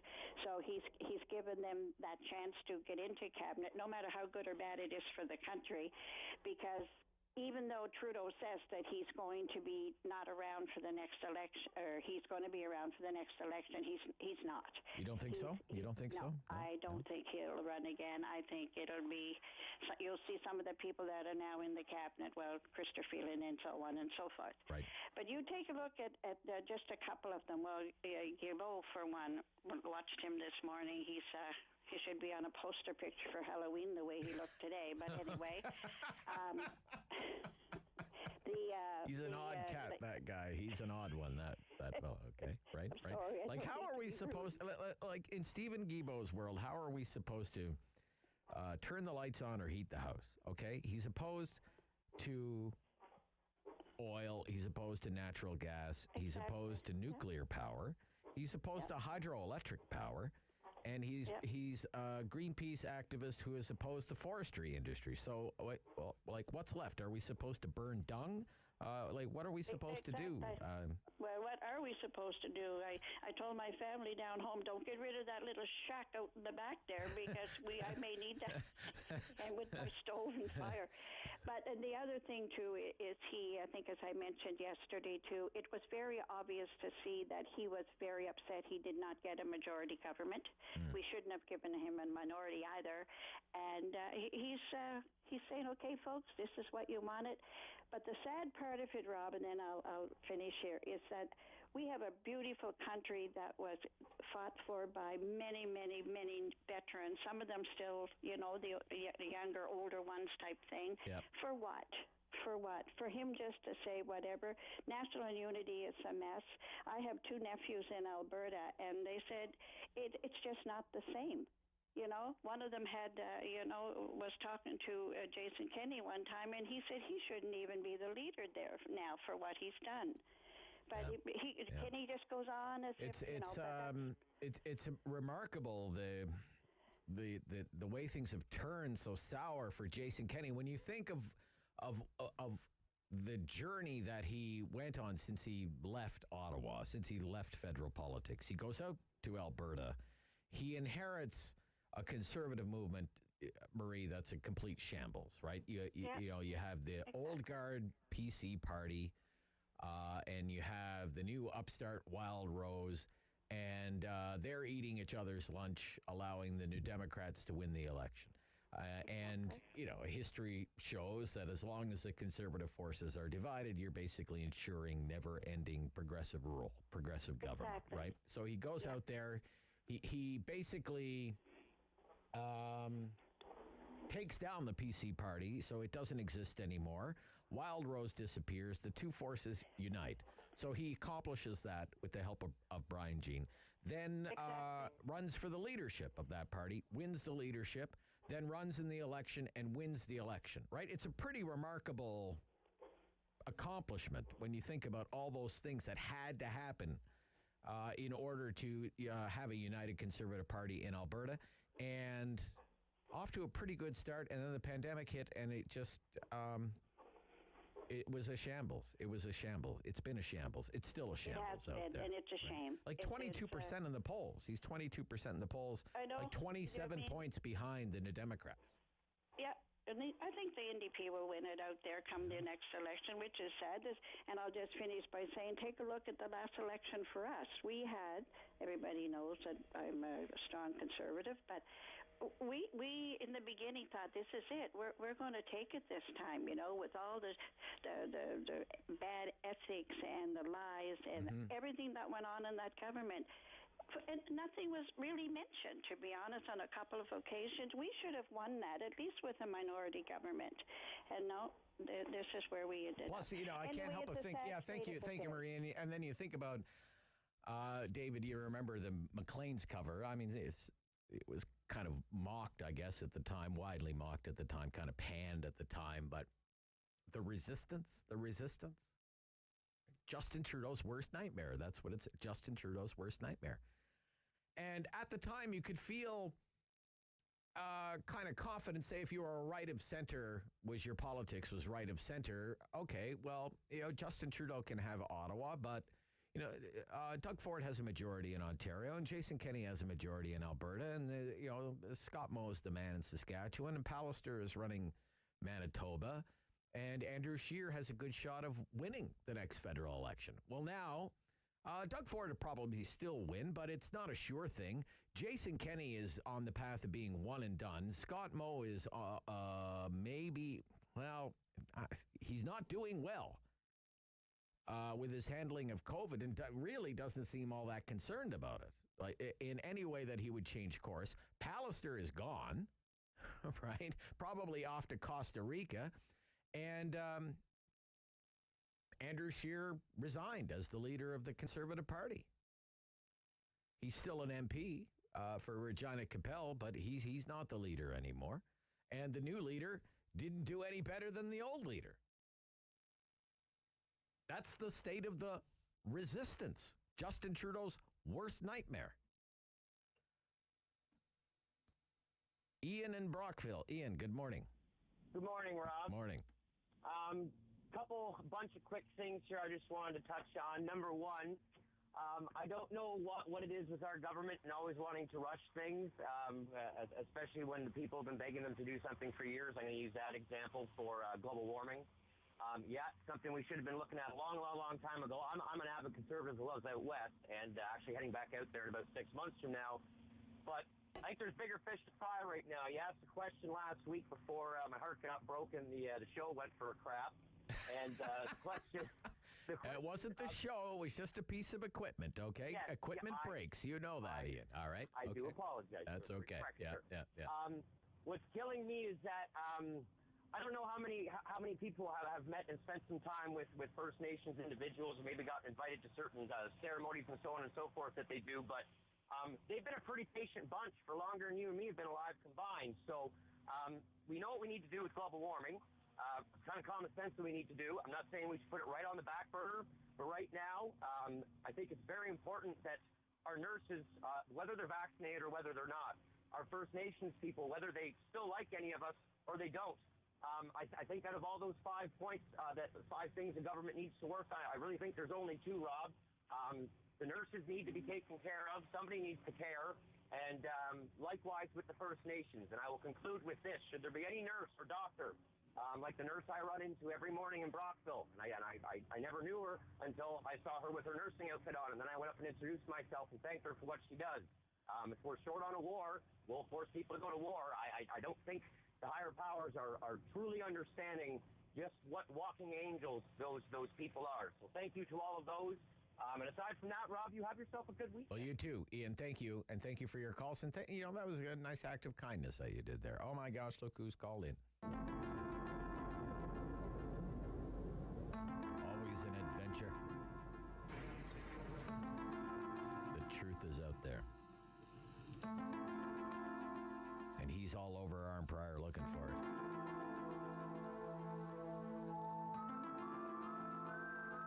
George? Yeah? What's up? Well, my UFO signs only stay for about a day. They tear them down as fast as I put them up. Oh, yeah, okay. That's still happening out there, is it? Okay, all right. Okay, on the light rail? On the light rail, yes. Because people recognize my voice from the radio. They come over and tell me a whole bunch of stuff I don't even put on the radio. Yeah. The guy came over and told me that when they're building starting to build the first light rail, yeah, they didn't know how to build it. They're using the old-fashioned rail methods, and they had even a problem putting the tracks in. They had to take some back out because they hadn't put the spikes in right. In other words, they didn't know how to build a sophisticated. Well, I'll tell you what, we're having a hell of a time with the light rail in Ottawa. A heck of a time with light rail in Ottawa. Doesn't seem to work when it's really hot. Doesn't seem to work when it's really cool. It's got to be cold. It's got to be like the Goldilocks, you know. Came and heard my voice. He says, "You want to know about light rail? Tell me all about it." He says, "There's a radio I can't put on because they won't listen to you." Right. When they first talked about light rail, nobody would listen to you. They complaining about the problems they were going to have because they didn't understand how to build a rail. Right. Okay. So you want good stuff? I'll give you some other good stuff if you really want good stuff. Oh, give me the good stuff, George. Don't hold back. Okay, the natives say when they're going to go to the Pope, the natives should also have their religion certified as equal to that of the Catholic religion. Sure. Absolutely. Yeah, why not, right? Why not, George? Okay, I think when I say didn't hold back, I may have overstated it there, okay? 10:45, Rob Snow Show. This is City News.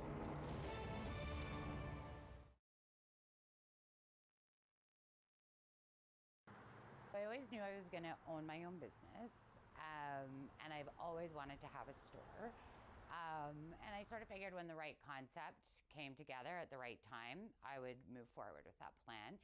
And so through doing some environmental initiatives in the restaurant group that I was with prior to opening this store, it just triggered my path towards being more environmentally conscientious and wanting to make more of a difference, and hopefully encouraging, inspiring other people to want to do the same, at which point the idea for All Eco was born. I have some really fun products. I have a really wide spectrum of products. So the things we look for in terms of qualifying products are sustainably made, upcycled, recycled, zero waste, all natural, no harmful chemicals to like the environment or to our bodies. We have like fun stuff, so like really clean burning candles, lots of really natural body care and skin care. I put a real emphasis on Canadian products. I really try to support up-and-comers, and I always source Canada first. The refill bar is really important to me. It's really huge. I think that's been exciting as well, because I thought it was going to be a real process in convincing people that this is a better way to go. And actually, it was just like right away, there was a built-in affinity towards doing refill, which has been great. We closed, I think, probably we were closed down by before the second week of March. Just didn't feel we could comfortably or confidently stay open, even though I do sell essential products, like in terms of the cleaning. But we just didn't feel we could make a safe space for ourselves or our customers at that time, and especially with the information we had at the time. So we did close our doors, at which point I did not have a website, because that was only, I hadn't even scheduled myself to have a website at that point. So that was sort of like full speed moving towards that and trying to drive the business, at the same time still get myself on the map, because I was so new. So during that time, as we were building the website, we were still doing a lot of video shopping and private shopping, online shopping, like online phone, text. Any way I could do business, I was doing it. And there was really a nice show of support for my business during that time, which was really, really encouraging. And now, we are fully set up online too.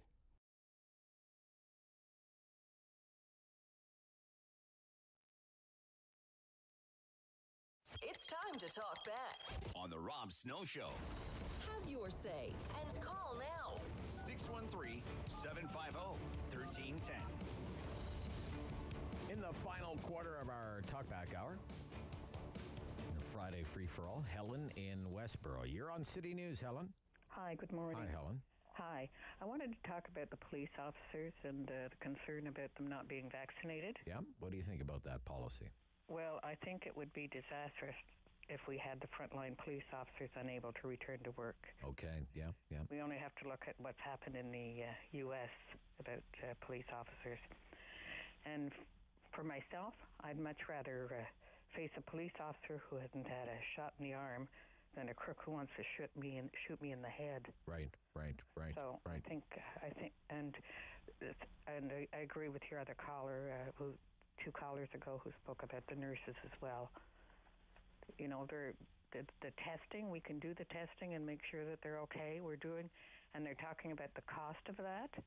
It's for the police. It's coming from the police budget. Mm-hmm. We're doing testing of children. We're sending home kits for children to be tested at home, and I think that's good, but we're paying for that. Okay. So we cannot have the police officers not returning to work. Right. It would be terrible. Would be terrible. Okay. All right, Helen. Yep. Thank you, Helen. Okay. Good to hear from you. Yep. David is in the market. David, good morning.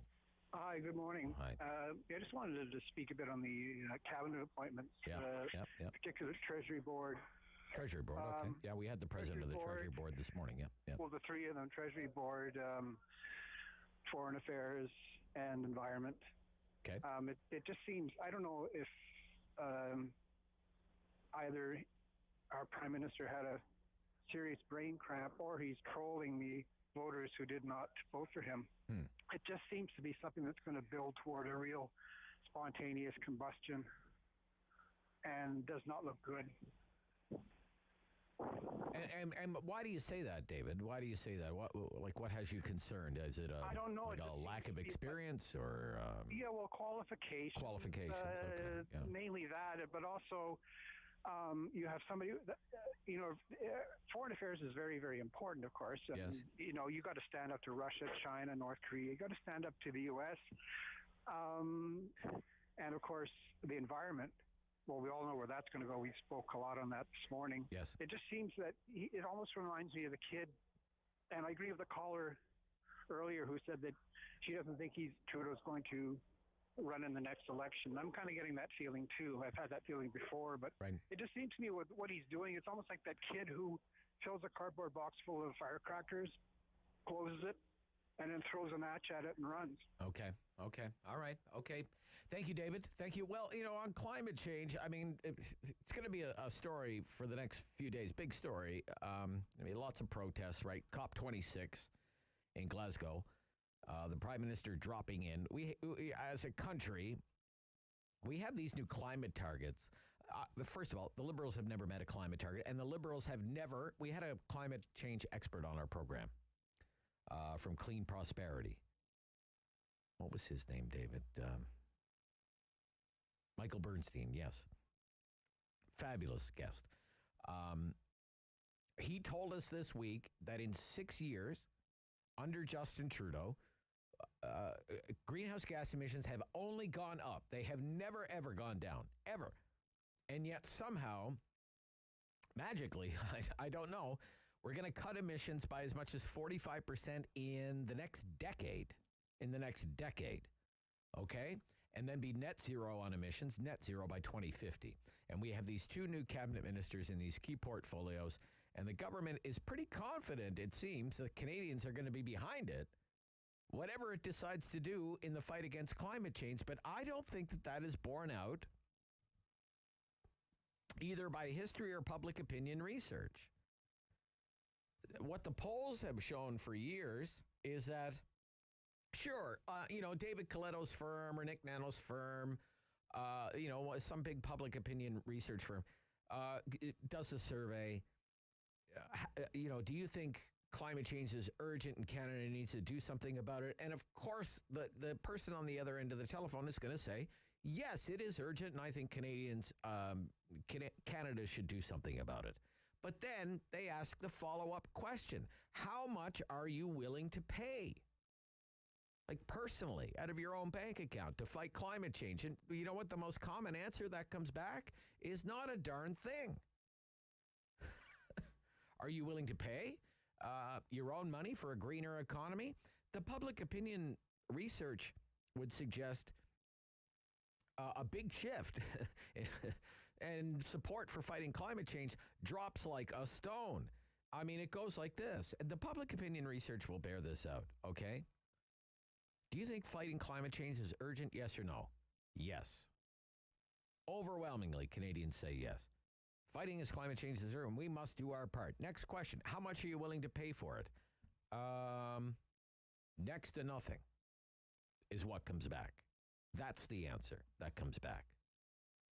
Oh, I think absolutely we have to fight climate change, but I'm not paying for it. I think that's why the government came up with its carbon tax scheme the way it did. The price on pollution, you pay the carbon tax, but then you get a rebate at tax time, right? And maybe, they say it covers everything that you paid throughout the year in carbon tax. Most likely it doesn't, but they say that it does. But I think the whole idea behind something like that is at least you're getting something back. So you feel like, you're doing your part. You're not feeling too much pain. You're fighting climate change, and you're not feeling any pain while you do it.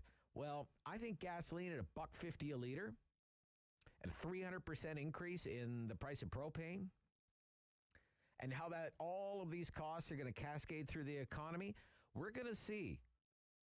It's going to be interesting to see how much Canadians are really committed to the fight against climate change. I think this winter is going to be a big testing ground for that. Rick in Canada. Good morning, Rick. Yeah, Rob, regarding your interview with the mayor yesterday. Yes. I just couldn't let this slide. Yes. He brought the subject up, not you, regarding the estimates for the library. And he said, he said, oh, well, he said they were just the estimates, and we weren't really going to know what the costs are going to be until the contracts come in. Well, I mean, I'm sorry, but he went to city council and got approval for the library based on those estimates. So they're not just estimates. The council needs to know what they're approving, as they do with any project, based on, okay, this is what you want to approve. How much is it going to cost us roughly? We know you're not going to nail it to the dollar. But he wasn't even close. He was out by 60% because the estimates were over 3 years old. He knows this. Yeah. So to put a slider in there like that and say, oh, well, they're just the estimates. And then I had a follow-up question. Well, what does this mean for Phase 2 of light rail? And he said, well, it's a fixed-price contract, so it doesn't matter. And I thought, well,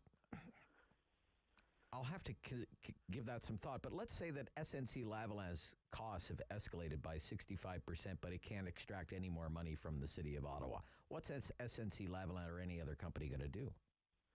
Oh, they're going to say that. Well, they're going to try and find. I would suggest that they're going to try and find ways to cut costs somewhere else, right?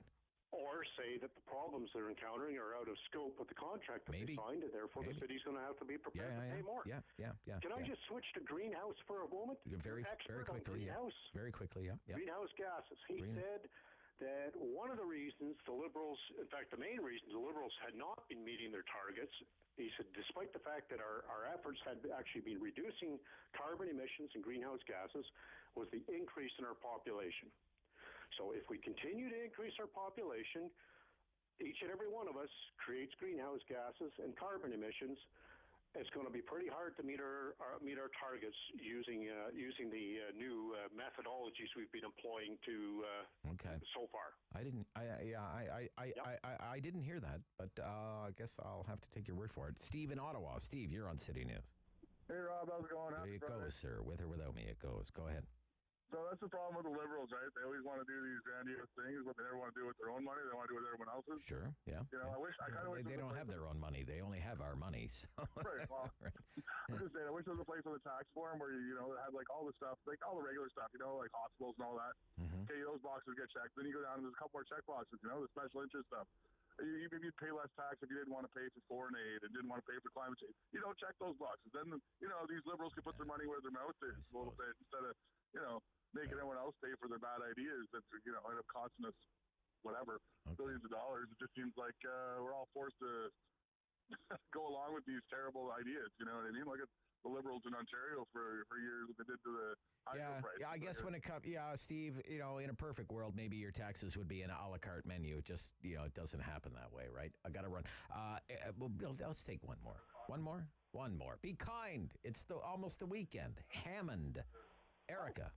Hi, good morning, Rob. How are you? Oh, I'm okay. 1 hour till quitting time. The climate accord going on in Scotland. Yes. I don't know. I'm having a Charlie Farquharson moment, and the accent is on the wrong syllable kind of moment. Okay. How many countries are involved in this climate? 130, I believe. So 130 private jets flew their leaders. At least. Yeah. On spending fuel, wasting energy, blah, blah, blah. It's a place to see and be seen, Erica. So are they serious about climate change or are they not? They say they're serious. I mean, for the past 2 years, the government has been functioning on Zoom, and you... Yes. So why did they not think about the effect on the environment of all these people gathering for 3-4 days? Yeah. And even Prime Minister Trudeau flitting here to Holland for a meeting, going to another country for a meeting, and then going on to Scotland. It's a waste of energy. Pick up the phone, use a Zoom call. I mean, they didn't have to do this. And then what about the countries that aren't even participating? They aren't involved. So it's not... Well, China's not there. Is it not a global issue or not? Yeah, good point. Okay. China's not there. Okay. Russia's not there. Brazil is not there. Big country. Okay. And India says we have no interest in becoming net zero by the year 2050. We are not committed to that. 11 o'clock news next. And then Rod Phillips, the Minister of Long-Term Care in the Ontario government. I believe he is in Ottawa today, as a matter of fact. This is City News.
W1310 AM in Ottawa. And CJET 101.1 FM in Smith Falls and the Valley.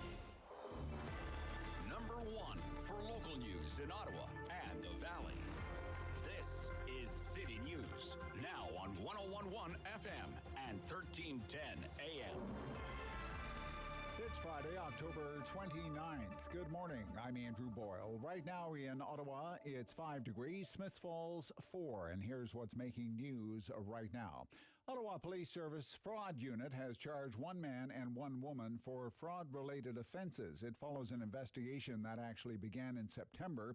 Police received information from the director of a local shelter. They suspected one of their employees presented a fraudulent vaccination certificate in order to maintain employment there. Since the investigation opened, 2 people have now been charged. Stay with City News for more on this developing story. The province says there are an additional 419 cases of COVID-19 today. 30 of them are in Ottawa, 4 cases in Eastern Ontario, 1 in Leeds, Grenville, Lanark, and there are no new cases today in Renfrew. The numbers come from almost 29,600 tests that were done, 1.3% coming back positive. The province also reports no deaths during this period. Health Canada continues to look over the data from Pfizer, which wants approval for a vaccine in children between the ages of 5 and 11 against COVID. Now, how do parents feel about that? Well, apparently pretty good, according to a new poll. Forum research finds nearly 70% of parents in this province say once the COVID-19 vaccine is approved by Health Canada, they'll be taking their kids to get the shot. And of those, 80% plan to book the shot immediately once it's approved. About 20% remain unsure, and about 10% intend to keep their kids aged 5 to 11 unvaccinated, citing worries over potential side effects. The poll also finds these parents were more likely to be unvaccinated themselves. Experts call the survey results reassuring, but the head of infectious diseases at Sick Kids says the results also suggest more work must be done to help parents feel confident in the vaccines. Health Canada is currently analyzing data submitted by Pfizer for this age group, and while it hasn't provided a timeline for its decision, it is expediting the review. Laura Carney, City News. City News time, 11:04. Now your forecast with meteorologist Jill Taylor. For Ottawa, the Valley, Smith Falls, today plenty of sunshine, the high near 12 degrees, 5 for the low. Tomorrow we get into rain beginning after about 5 in the morning. Rain for Sunday during the day, but we should dry out Sunday night for Halloween. For today, the high, 12. And right now, 5 degrees in Ottawa. It's 4 in Smith Falls. Will Ottawa's downtown office towers be filled in the near future? These are the ones that have been practically empty since the beginning of the pandemic as thousands of public servants work remotely. Ottawa-Vanier MP Mona Fortier telling City News the federal government will be making some changes. We are looking at different opportunities through research to determine how post-pandemic workplace flexibility will take place. Therefore, we're working on it. Now, the incoming president of the Treasury Board says they're currently working on a return-to-work plan, but Fortier admits it will likely vary for each sector just based on their operational requirements. And the Offspring will be playing Canadian Tire Centre on February 6th. Special guest Simple Plan, part of a cross-Canada tour that begins in Moncton on January 27th. The Let the Bad Times Roll tour will promote the album of the same name released just earlier this year. Tickets through Ticketmaster or the CTC go on sale next Friday morning at 10. I'm Andrew Boyle for News Anytime. Follow up online at ottawa.citynews.ca. He's the opinionated Ottawa icon. The Rob Snow Show returns on Rogers TV and City News. 101.1 FM and 1310 AM. The provincial government has introduced legislation that looks to improve accountability for long-term care home operators and improve care for residents. And to go through the legislation with us, we're joined by the Minister of Long-Term Care in the Ontario government, Rod Phillips. Good morning, Mr. Phillips. Rob, it's great to be on your show. Thanks for having me. I understand you're in Ottawa today, sir? I am. We are going to be breaking ground on a new 256-bed home in Stittsville with the MPP Goldie Gamari, and the mayor will be there. So one of the parts of our plan, of course, is to build new beds. The 7 years before we took over government, there was only 611 beds built in the whole province. And just here in Ottawa, we have over 600 underway in some fashion. So a lot of good news, and obviously we want to get some very high-quality modern facilities in place for our seniors here in Ottawa and across the province. So with your legislation that was introduced in the legislature yesterday, let's say the operator of that long-term care home is not meeting the provincial standards. What consequences could they face? Well, significant ones. And I should start by saying we know that the majority of people, the vast majority running long-term care homes, and certainly the people working in them, care deeply about the residents. But we need there to be clear implications and clear consequences if people don't operate in the right way. So that's why we've doubled the fines. It's up to $1 million for companies. We also this week announced, that we've doubled the number of inspectors. And we're going to add proactive inspections.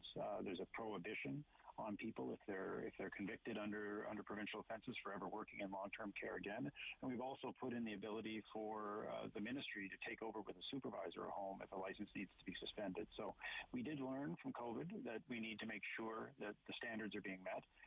Part of what we've also done in this legislation is legislate the need for 4 hours of care. We know that that's going to require 27,000 more staff, and that's going to make a big difference. But this is all part of our overall plan to fix long-term care, make sure that we have the kind of homes that focus on quality of care and quality of life. Okay, when you say you're hiring more inspectors, your plan is to hire more inspectors, you said, right? That's right.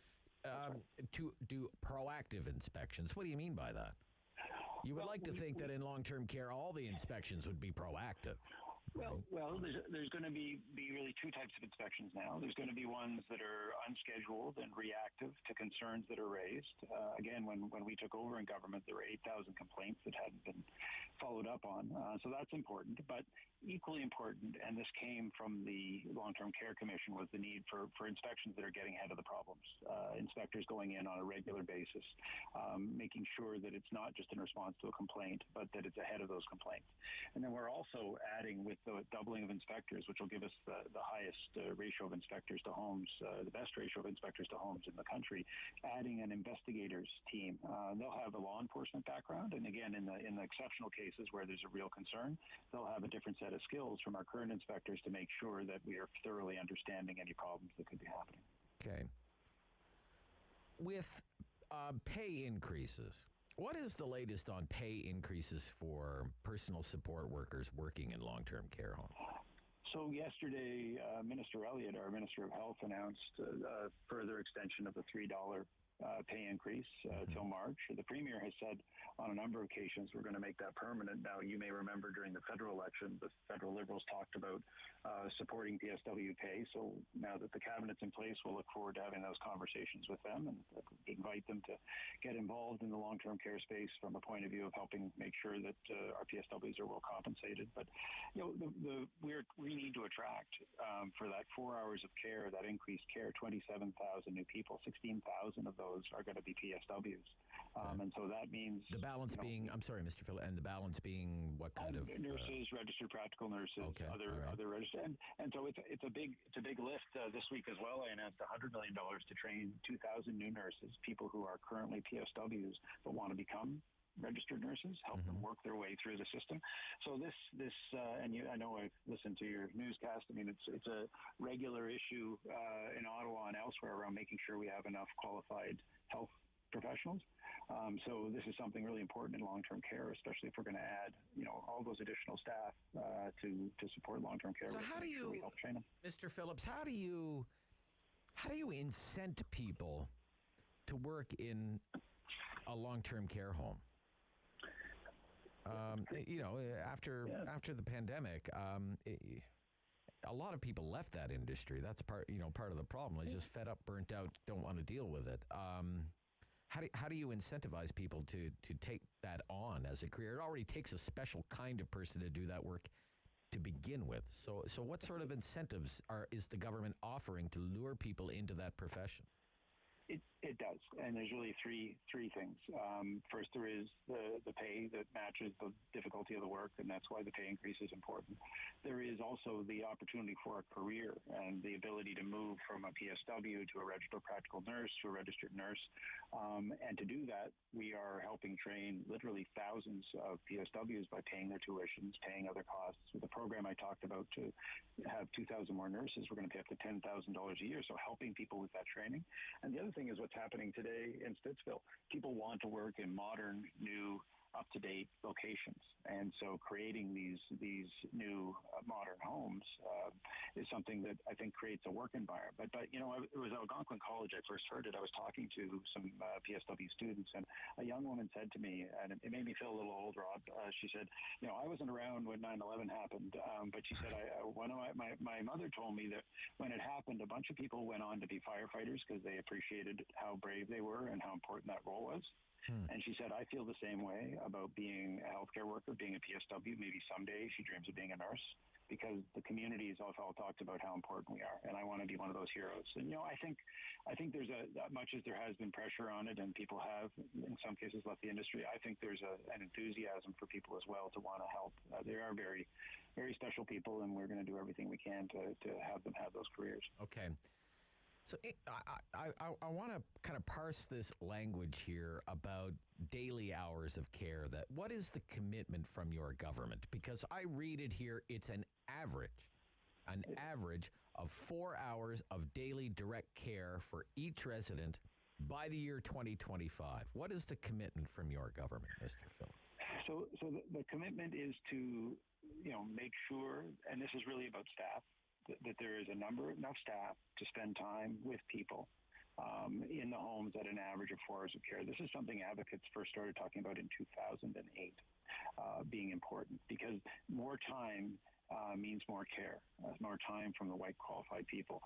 Right now, and it's the number one issue I've noticed, I've been dropping by a lot of long-term care homes, usually unannounced, with an inspector just to see how it's going, is the people there are working hard, but they're very busy, and they need more team members. It's also one of the ways, to answer your previous question, we attract people to the industry, is to have environments where they're not run off their feet and they can spend time just holding someone's hand or helping someone. So the objective here is more time with residents, and that means more staff. And the way that we measure that is by saying, what's the average? So that might mean that some, you know, resident might need a great deal of care, 8 hours they could be required, and some might need less. But on average, that 4 hours of care will make Ontario the highest care jurisdiction in Canada, one of the highest in the world. So it's a noble objective, and it's going to take 4 years to get there, quite frankly, because we've got to find 27,000 qualified people to take those jobs. A major criticism against your government from advocates and your political opponents is you are rewarding for-profit care operators far too much. And they are getting far more share than they deserve after the performance that they delivered during the pandemic. How do you respond to that criticism? Well, first, the majority, we've allocated 20,000 of 30,000 new beds. The majority in the last allocation actually weren't for-profit operators. They were municipal operators and not-for-profit operators. We're allocating these new opportunities to the best operators. But for those who don't want private operators, and you know what the opposition have said, the NDP as the Liberals, is that they would just eliminate them completely. First of all, they'd have to spend billions of dollars to pay out those shareholders. They have to expropriate those assets. And second, they would stop projects like the one that we're going to be turning ground on in Stittsville today. So, you know, the mayor's going to be there, the local member's going to be there, the community's going to be there. They're quite excited about 256 new modern beds, and they're being built with a private sector partner. Those beds aren't getting built if we do what the Liberals and the NDP want. So, you know, we do that, and that gets back to the legislation. That's why the accountability, the enforcement, the doubling of fines, the doubling of inspectors, these things are important, because absolutely everybody operating has to be held to a high standard. But, you know, we need to make sure that there is enough high-quality beds, and we need everybody's help to do that. Okay. Just one final quick question. You have a standalone ministry, Minister of Long-Term Care, right? Yes. What's the budget for long-term care now in Ontario on a yearly basis? I mean, with $5 billion, something like that? Upwards of $7 by the time you sort of start to add in. I mean, just on this staffing alone will be $4.9 billion over 4 years. Okay. Mr. Phillips, welcome to Ottawa. Enjoy your stay. Looks like you picked a good day for it, sir. Thank you. Like in the sunshine. Thank you very much. Have a great weekend. Okay. Bye-bye. Rod Phillips, Minister of Long-Term Care, the Ontario government. Steve Warne. Sens played today. Red Blacks played today. But scandal engulfs the National Hockey League. That's next on City News.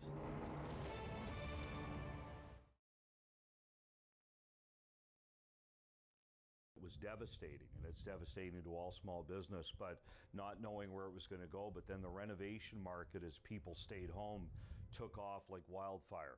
And for us, yes, we're very lucky, very fortunate that we were able to turn things around.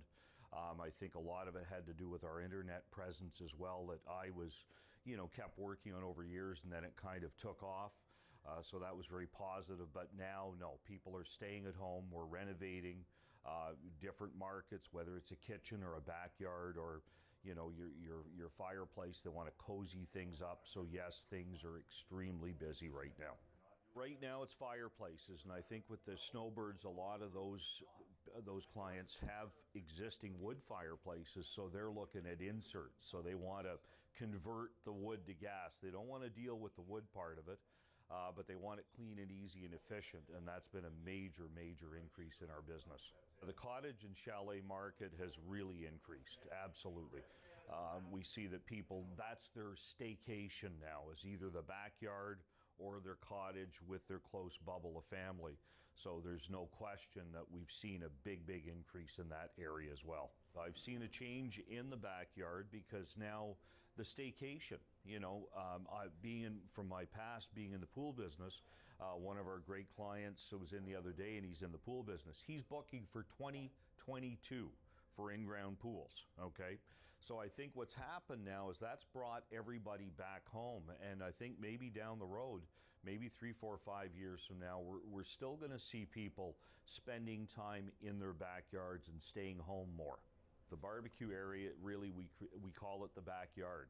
So you walk out of your house into a backyard, and it kind of looks like that with the fencing and the sky and things like that. So that is just our fun room. It's just, there's a lot of cool gadgets there that has to do with dealing with charcoal and wood pellet barbecues. To go online, you're going to find, you just Google, romantic fireplaces will come up. The one nice thing about our work is that when the Google reviews and the Google pictures are phenomenal. We're uploading stuff every day. I have at least 1,000 jobs, real jobs that you can take a look at, either on the Google pictures on the drive, or if you go to our website at romanticfireplaces.com and click on our work. It's where we used to load lots of them up, but there's lots of pictures there too. But the great thing about that is they're real. There's testimonials there about people talking about our team.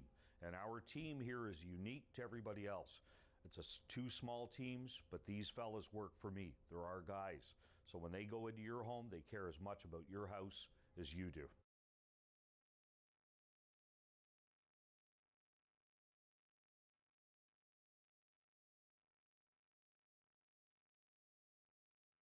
Strong voice. Strong opinions. The Rob Snow Show returns on Rogers TV and City News. 101.1 FM and 1310 AM. Welcoming back Steve Warne, veteran Ottawa sports broadcaster, host of the Sens Nation podcast. Morning, Steve. Good morning, Rob. Yeah, great to hear from you, Steve. I said with Derick Fage earlier in the program that you hear this word systemic a lot in the news or in the political discourse, current affairs, systemic. I think what happened to Kyle Beach is I describe it as a systemic failure. I hear someone who was let down by his team, was let down by his union, the NHLPA, and he was certainly let down by the National Hockey League at large. What is your reaction to the Kyle Beach story this week? I'm glad to see that justice and support have arrived. It's 11 years late, but it's a better late than never kind of a thing. I'm glad to see people are being held accountable. I mean, most people would know the story by now. You had all these Hawks executives who were given the news in that meeting, and someone in there, presumably Stan Bowman or one of the guys at the top of the food chain, they should have picked up the phone and called the cops. Mm-hmm. I mean, it's probably human nature, Rob, to get that kind of news and say, oh, God, thank God Stan's going to deal with that, Stan Bowman, the GM. But everybody in that meeting would later have seen Aldrich multiple times still hanging around the facility doing his job. And at some point, somebody who was at that meeting should have said, okay, no one's doing anything. And then they should have picked up the phone and called the cops and dealt with this properly. Yeah, it's I don't know. Do you think it could be a turning point or something for the National Hockey League? Like a wider cultural moment, kind of a light bulb moment for that league, Steve? Yeah, I would think so. I mean, hopefully it sends a loud message. I mean, yeah, okay, it wasn't your crime. You didn't commit the actual crime. Yeah. But if you stick your head in the sand and you don't help the victim get that support and justice that they deserve, then there's going to be serious consequences. It's not much different than walking past someone who's drowning in the canal and doing nothing. Yeah. I suggested I don't know if this would be a course of action that Gary Bettman would be open to. I would suggest that they hire somebody with a sterling reputation, with a legal background, like a Brian Burke or a Ken Dryden, or somebody respected in both hockey circles, intellectual circles, legal circles, to come up with, all right, this is what you're supposed to do if this ever happens again. And this is going to be the league policy from here on in, something like that. That's what I'd like to see happen next with this story. Well, you have examples of that. You think about concussions in the NHL. Yeah, exactly. They now have concussion spotters, right? You have medical experts who are concussion spotters, and they pull guys out of games if they're struggling. Why not have a department? And Kyle Beach sort of suggested this in that incredible interview the other day, that if you have someone neutral that you can go to and say, this is what's happened to me, and you know it's not going to come back on you, because this is part of why this kind of thing can happen. At the heart of this, it's a complete misuse of power. And you go to the Hawks, you're worried about being blackballed. You're worried about you're living your dream, right? And it's a childhood dream to play in the NHL, and these guys could take it away from you if you go to them with a story like this. Why not have the NHL set up a department specifically for this kind of thing, where they know they can be a whistleblower and it's not going to come back on them? Yeah. All right, let's move along. It is actually a big Friday night for Ottawa sports fans. My plan is I'm going to start watching the Red Blacks game, and then when they're down by 3 or 4 touchdowns at halftime, then I'll switch it over to watch the Sens game. The Sens game starts at 8:30. The Red Blacks start at 7. Red Blacks are playing Calgary. Look, this season's over for the Red Blacks, and they fire the general manager, Marcel Desjardins. Now, look, I was really tough on the Red Blacks last week. I don't think that in any way contributed to what happened to Marcel Desjardins, but nevertheless, he built a heck of a football team and had some early success, but it's professional sports. I'm sure he understands that more than anyone. And in professional sports, Steve, it's what have you done for me lately, right? Absolutely. I mean, you could talk about a bunch of things in the story, both to the positive and the negative, but I mean, you can say he's a scapegoat, you can say he deserved it, but you are what your record says you are, and the Red Blacks have been truly awful. Not just off, not just average or below average, like brutal the last 2 years. And despite what Desjardins said on the way out the door, that he feels the team is close to turning that corner, sure doesn't look that way right now. And it starts at quarterback. They didn't have one last year. No. And Desjardins thought that Matt Nichols would be the answer this year. So just for that alone, because we all know in pro football, if your quarterback isn't at least decent, you have no shot. And so, I mean, here we are. I really think, to your point at the top, though, I think here's the only GM in 45 years to build a Grey Cup winner in Ottawa, and he did it from scratch in only 3 years. Yeah. Gone to 3 of the last 5 Grey Cups. Yeah. There's a lot to like about the run that he had, and I really fully believe that there's probably plenty of blame to go around. Right now, you just can't blame coaching, though, because the whole staff, for the most part, just got here. So I honestly say, big picture, I doubt that Desjardins became incompetent overnight. No way this all falls on him, but again, your record is what you are, what your record says you are, and they needed to do something to appease a fan base that was really disgusted with the last 2 years. Yeah. Now the Senators on the road, Dallas tonight. So a good test. The Senators need a win here, but they're suffering from some injuries. Their goalie's out. Shane Pinto's out. And if you score 5 goals, as they did against Washington, that's a game you want to win. So they're going to have to get some goaltending. They need some goaltending. What do you think? Sens tonight, Steve. Well, it's a team they've beaten already once this year, so that's something. I mean, the defense had a really tough game against Washington, not just because of, I'm standing in the wrong place, bad structure, just flat out mishandling of the puck. So, the defense has got to be a whole lot better. The goaltending has to be better as well. Like you said, I thought, that was a pretty tough start for Forsberg as they fell behind 4-1. But there's so much to like about this team. They stormed back after being down 4-1 and made a game of it. I feel like this time last year, they may have rolled over and died. And it's great to see that Sens fans are positive amidst so many negatives going on with this team right now. When you think about it, there's a lot of things. Like, they haven't been to the playoffs in 4 years, second worst attendance. They're on that slide you talked about. No one has fewer points in the East than they do.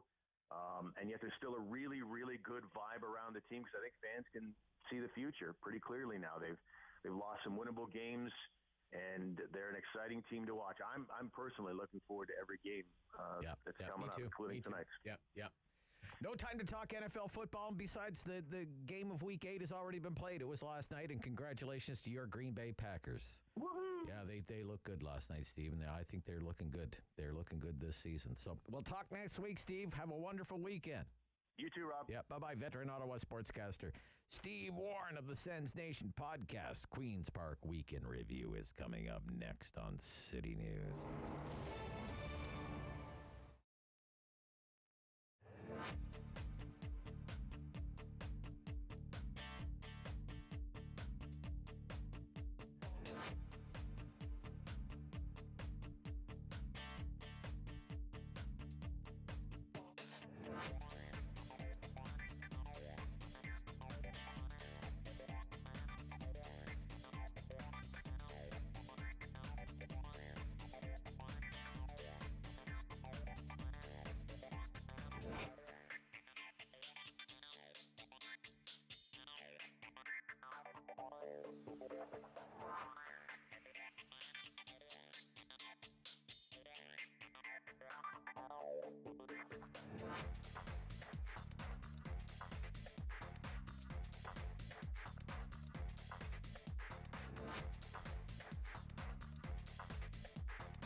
in Ottawa and the Valley. This is City News, now on 101.1 FM and 1310 AM. This is Friday, the 29th of October. Good morning, I'm Jason White. Right now in Ottawa, mainly sunny, 7 degrees. It's 6 in Smiths Falls. Here's what's making news this hour. 2 people have been charged, accused of submitting fake documents to get Ontario vaccination certificates. Ottawa police began their investigation because one of their employers suspected the certificate was obtained fraudulently. 2 people from the same household, 38-year-old Alexis Maitland and 47-year-old Dominic Poisson, both of Ottawa, have been charged. They both got their certificates from the province by claiming that they'd been vaccinated in the States. Core federal public service workers had until today to declare their vaccination status, and it appears all but 24,000 of the 268,000 employees are fully vaccinated. Unvaccinated employees who don't qualify for an accommodation will be put on unpaid leave and won't be eligible for EI. The new president of the Treasury Board says the federal government's working on a plan for the post-pandemic workplace.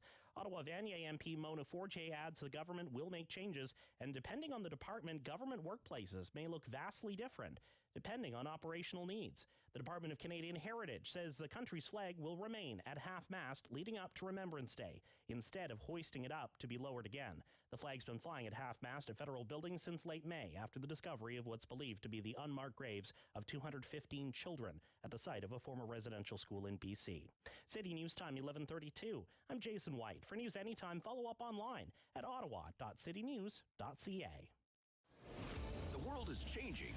So keep up with Rob. The Rob Snow Show returns on Rogers TV and City News, 101.1 FM and 1310 AM. All right, the gang's all here.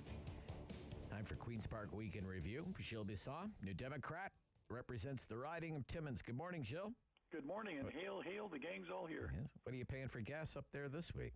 Oh, don't ask. I'm so depressed. $1.58. $1.58. Wow. Yeah. Okay. Wow. $1.58. Yep. Holy smokes. Gas price regulation. I know. No, we should not regulate the. I did a whole commentary this week about how wrong you are. You got to bring me on your show, and we're going to have this conversation. Well, I have people, and you have people, and our people can talk, and we can make that happen. Look, in Nova Scotia, they let me introduce people before we jump into this. Okay. John Fraser, Liberal Ottawa South. Good morning, John. Good morning, Rob. And Dave Smith, PC MPP, Peterborough-Kawartha. Morning, Dave. Good morning, Rob. Where are you, Dave? Good morning, Rob. I'm doing great, and my gas is significantly cheaper than what Gilles is. It's $141.9. $141.9. It dropped a few pennies in Ottawa, I notice, over now. $144, average around $144 now. So, in Nova Scotia, they regulate the price of gas. They have basically an energy regulator, sets the price every Friday, and says you can only retail the price of gas between, it's like a 5-cent spread between this price and this price. But what happens is everybody charges the highest price. You know, if the government says to the gas stations, you can only sell gas between $1.40 and $1.45. Well, guess what everybody does? They all sell it for $1.45. Yeah, but that's the Nova Scotia system, and it's a completely different market.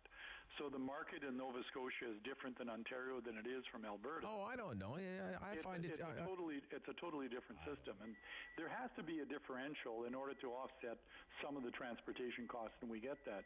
But it doesn't have to be 5 cents. So anyway, well, whatever it is. I mean, why would we like if we're going to regulate the price of gas? You regulate hydro. You regulate milk. You regulate the price of beer. Well, the government doesn't regulate milk. The farmers regulate the price of milk. 20-cent difference. Come on. I mean, are we going to start? What are we going to start? Do we regulate the price of lettuce and light bulbs and tomatoes and everything else? We do. We regulate a number of things that are essential. You know, I can choose not to eat lettuce, but I can't choose not to put gas in my truck or put natural gas in my house or hydro to heat. Regulate the price of gasoline. I don't know. Yeah, you're just an anti-regulation Rob, guy. Yeah. Rob, I got to jump in on this because I never thought that I would hear somebody from the NDP tell us that we can't get rid of gas engines in cars. I never thought I would hear that. Thanks so much, Gilles.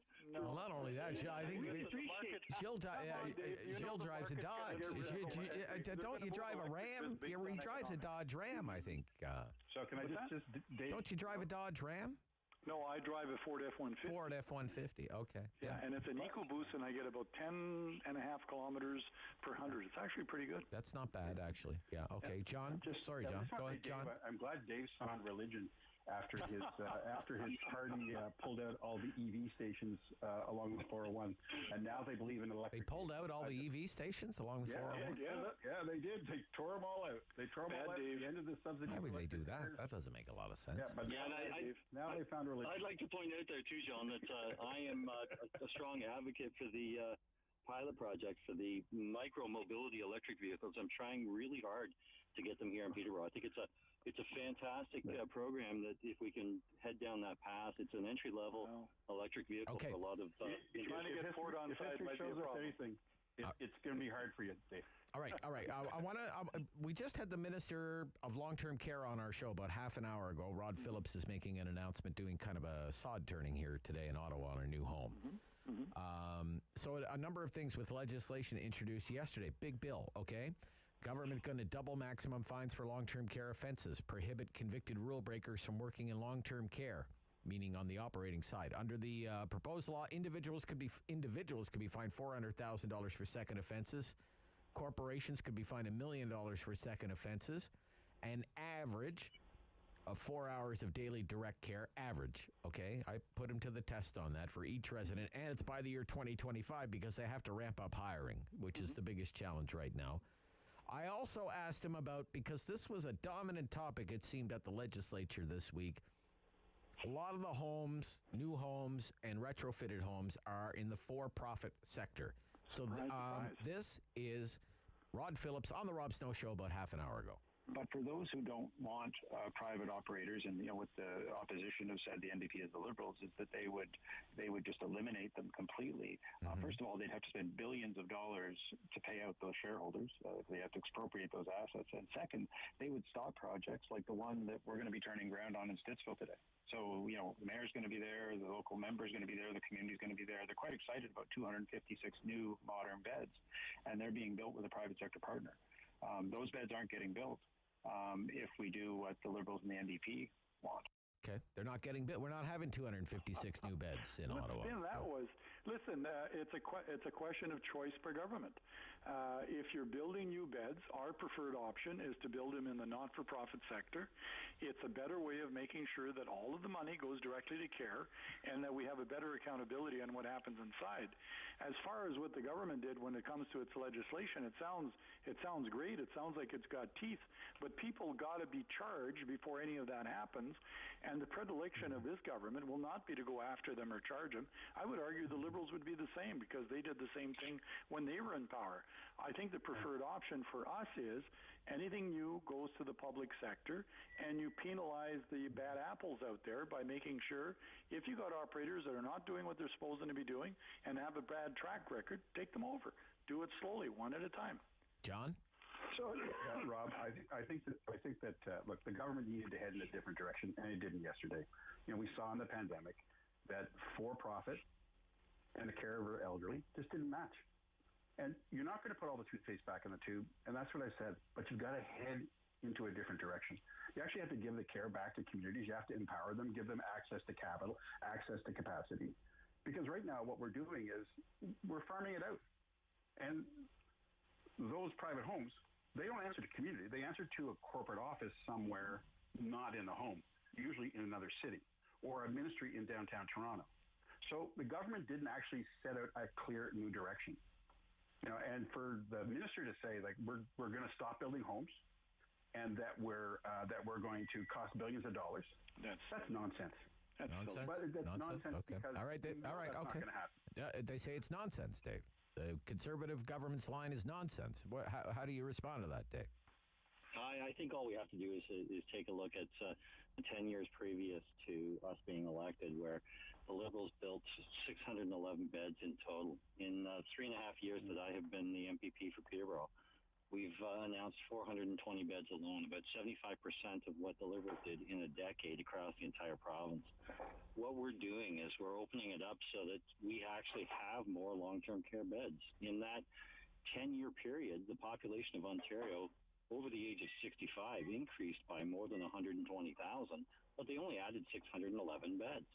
It's a competition that has been opened up to everyone. Everyone has the ability to apply for it, and we have a number of long-term care beds that we absolutely must get built, and we're awarding them to companies, not-for-profits, municipalities who are coming forward and saying, we can do this. We can Dave, why is 60% and that's what we're doing. But Dave, why is 60% of your beds built in the private sector, given the record that we have during this pandemic? Yeah. Why wouldn't the government look at increasing in a not-for-profit sector? Why? we are increasing the not-for-profit. That's why we have 40% are going who are actually putting forward bids for it. That's a higher percentage than what we currently have in the not-for-profit marketplace on this. What we're doing is we're making sure that we've got long-term care beds for seniors. We didn't. We came into an absolute mess, as I pointed out. 611 new beds for 120,000 more people. The math just didn't make sense. We've got more than 30,000 people who are on a wait list right now. We know that it's going to take us somewhere between 3 and 7 years from the start of the process until we can have someone move into that long-term care home. We have to get those beds built. Otherwise, we've got people who are living at home without the level of care that they need. All right. But we're even addressing that because we jumped on the community paramedics. Okay, John, go ahead, John. Jump in there, John. It's about the care that's in the beds. And if your government hadn't actually canceled the RQI inspections that you reinstated, you did that for the pandemic, the stuff that's proactive and preventative that you now have, again, found a religion on, maybe we would have had some different results over the pandemic. So John, let's take that. Dave, you got lots of airtime. Let me finish. All right, and John, actually, go ahead, you just enacted some pieces. There's legislation around the fines and around powers for the director to take over homes that's been sitting on the books since 2018 that your government ignored. You didn't enact it. You didn't take it forward because you were lobbied by a for-profit. So I'm glad that it's there right now. I would have preferred that it had been placed before the pandemic. So it's about what happens in the room, not just building the room. Okay, I guess I want to get into this language because the demand has been there forever. 4 hours of care for every resident, right? That should be our goal. But that's not, and I understand there's there are staffing shortages in this sector. And the government is trying to address that, like big-time tuition incentives and everything to try and train, tens of thousands of new employees for this sector. But it's not a guaranteed 4 hours of daily direct care. It's an average of 4 hours of care, an average, and not until the year 2025. Gilles, what do you think of that, Gilles? Well, listen, it's where we need to go. We've been advocating for this for years, but there's a couple of other things that have to happen. There has to be a massive investment when it comes to home care.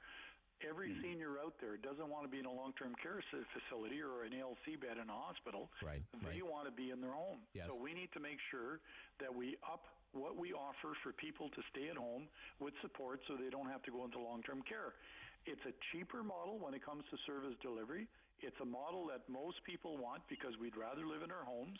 And at the end of the day, it's where we should be investing, and we're not doing enough of that. If we're going to go eventually into long-term care, listen, the reality, when I got elected in 1990, that's a long time ago, retirement homes, like long-term care facilities, were more like, where you went and 64, 65 years old when people would end up in those. Now, people are not in there unless they're really at the end of not being able to be cared for in the community. So it's much more complex care. We need an average of 4. If not, people suffer when it comes to the care they get. And I agree, there is a problem with staffing, and we need to address that. And more needs to be done as far as wages and the rest of it. Okay, John, go ahead, John. Go ahead, John. Gilles bang on home care. All right, okay. But I want to say, the biggest challenge to getting to 4 hours of care, whether it's direct each patient or average, is getting the staff that they need. Yeah. And if the government was serious about doing that, they'd also be providing full-time jobs for people and giving them a decent wage. I think we're on. Well, they just extended the wage increase, right? Okay. And here's what happened. Okay. They gave them pandemic pay at $4 an hour. Then it ended in the middle of August. They waited 6 weeks until they gave them the next bump up in pay of $3 an hour. So a 25% decrease, and they've extended it 4 times after that. So if I was working somewhere and my boss said, "Yeah, you got a raise, but it's only till next December." Oh, it's only till March. It's only till August. Another job. Yeah, it's like, like you'd be going like, do they really want me? Well, what are they going to? What the minister told me is that the federal government has expressed an interest in being a funding partner and helping to improve the wages of personal support workers. No, it's a provincial responsibility. No, well, yeah, sure, it's a provincial responsibility, but so is acute care. But the provinces rely on federal funding for acute health care. So funding, but we're the ones that manage health care. But look, not the federal government. Justin Trudeau has nothing to do with it. Come on. If the federal government wants to be a funding partner with the province on helping improve compensation and long-term care, come on. If a New Democrat government was in power in Ontario and the government in Ottawa came along and said, here's $100 million to help improve PS. No question. Come on, you wouldn't cost share on something like that? All right. No. I want to hear from Dave. I've talked enough. Dave. Don't vote this over to the federal government. Dave Smith, go ahead. Jump in there, Dave. Don't worry about Gilles. Thanks for that, Rob. And let's take a step back at some of the comments that have already come out from John and from Gilles on it. We know that healthcare is supposed to be funded at 50% from the federal government. It's not right now. It's at 28%. So absolutely, we are looking for them to come up with their fair share of it. And rightfully I understand that they don't want to do it, but the reality is they're supposed to be. We have increased the funding for PSWs. We did add the $3 an hour to them. It's something that, John is standing there saying this should have been done long ago. He's right. He had 15 years to do it and never did. We raised suppressed $4 an hour. Things that were done by it. So at the end of the day, we're the ones who are actually taking action on this. Yeah. We do have to get to 4 hours of care, and we know it's going to take at least 28,000 more people to do it. You can't snap your fingers and instantly have them. We know it takes 40 weeks to train a PSW. It takes 2 years to train an RPN and 4 years to train an RN. And we need all of those. Mm-hmm. We need social workers. We need therapists. Yeah. All of those things, the whole mix of it. Gotcha. And we've increased funding for the long-term care homes so that they can do that. Okay. And we've done it over the next 3 years. They know exactly what they're going to get, so they can plan on how they're going to hire, who they're going to hire, and in what areas they're going to be helping those residents. Okay, from long-term care, we'll talk about public education, and this number 50,000 education workers could be fired in Ontario if vaccines were mandatory in that sector. When we come back, Rob Snow Show, City News.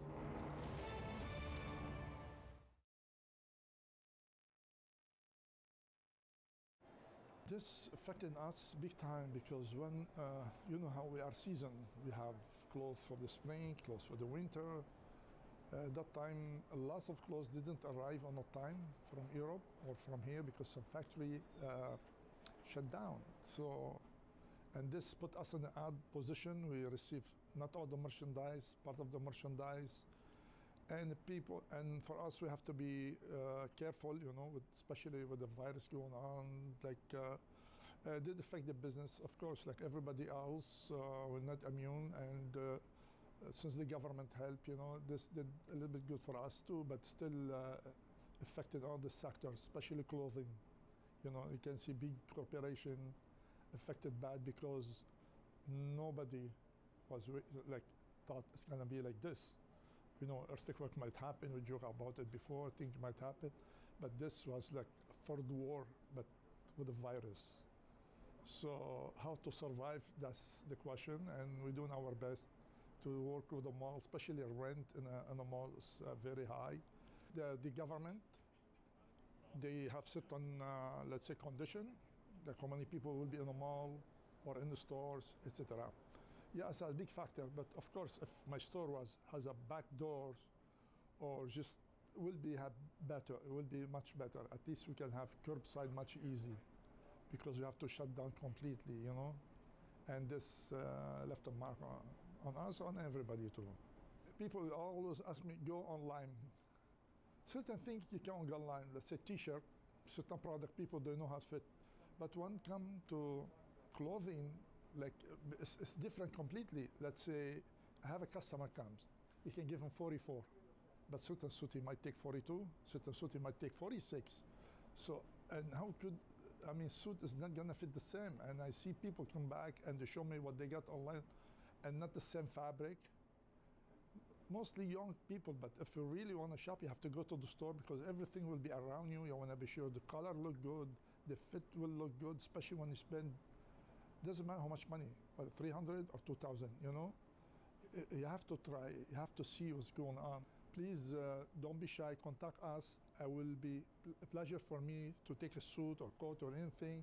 Like sometimes people have a funeral, or they have things, they have a wedding, they don't want to come to the mall.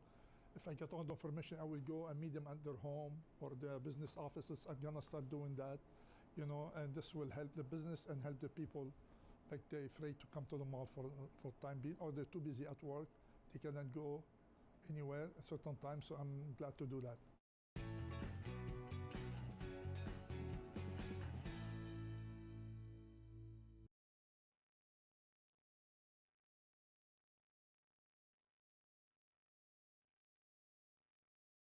Firm. Fair. Fun. The Rob Snow Show returns On Rogers TV and City News. 101.1 FM. and 1310 AM. Okay, we're back with our MPPs. She'll be some of the New Democrats, John Fraser of the Liberals and Dave Smith of the Progressive Conservatives.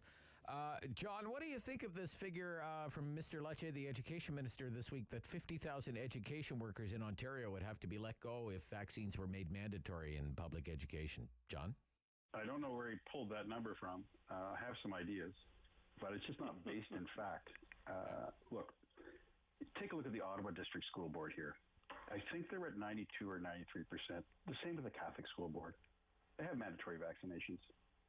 So actually, those organizations that made the decision early to make vaccinations mandatory and did the work to get their staff there by answering their questions, making sure that they felt confident, they knew the benefits and the risks, they have results. But this government hasn't made that decision. And the bottom line is, it's just perfectly reasonable for families to expect that the person who's helping their child at school, that person is vaccinated.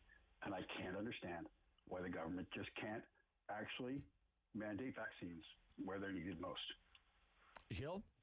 Well, listen, schools is where most of the infections are happening in a case. You know, people under 12 don't have access to vaccines, so surprise, surprise, we're getting a lot of infections there. The government in making, first of all, they signaled that they may lift vaccine mandates by the end of January. What a bad idea that is. Because anybody who's sitting there who doesn't want to get vaccinated says, oh, all I got to do is wait till January. So it lessens the take-up. And we know when we announced that there were going to be mandatory vaccination, we went from about 70-some-odd% totally vaccinated to like 88% who are at their first vaccine, and we'll get into the 90s soon. It actually works. And I agree with John and what he was just saying. Most employers who have mandated vaccines have seen a take-up, and it's the way to go. What's, 50,000, I think that's a bit of a bogus number. Sorry, Gilles, in Timmins, what's the big school board where you in your ride? Probably the French Catholic, followed by the English And did they institute their own mandatory vaccine policy? Do you know? No, they did not. But most people here have been vaccinated almost at 90%.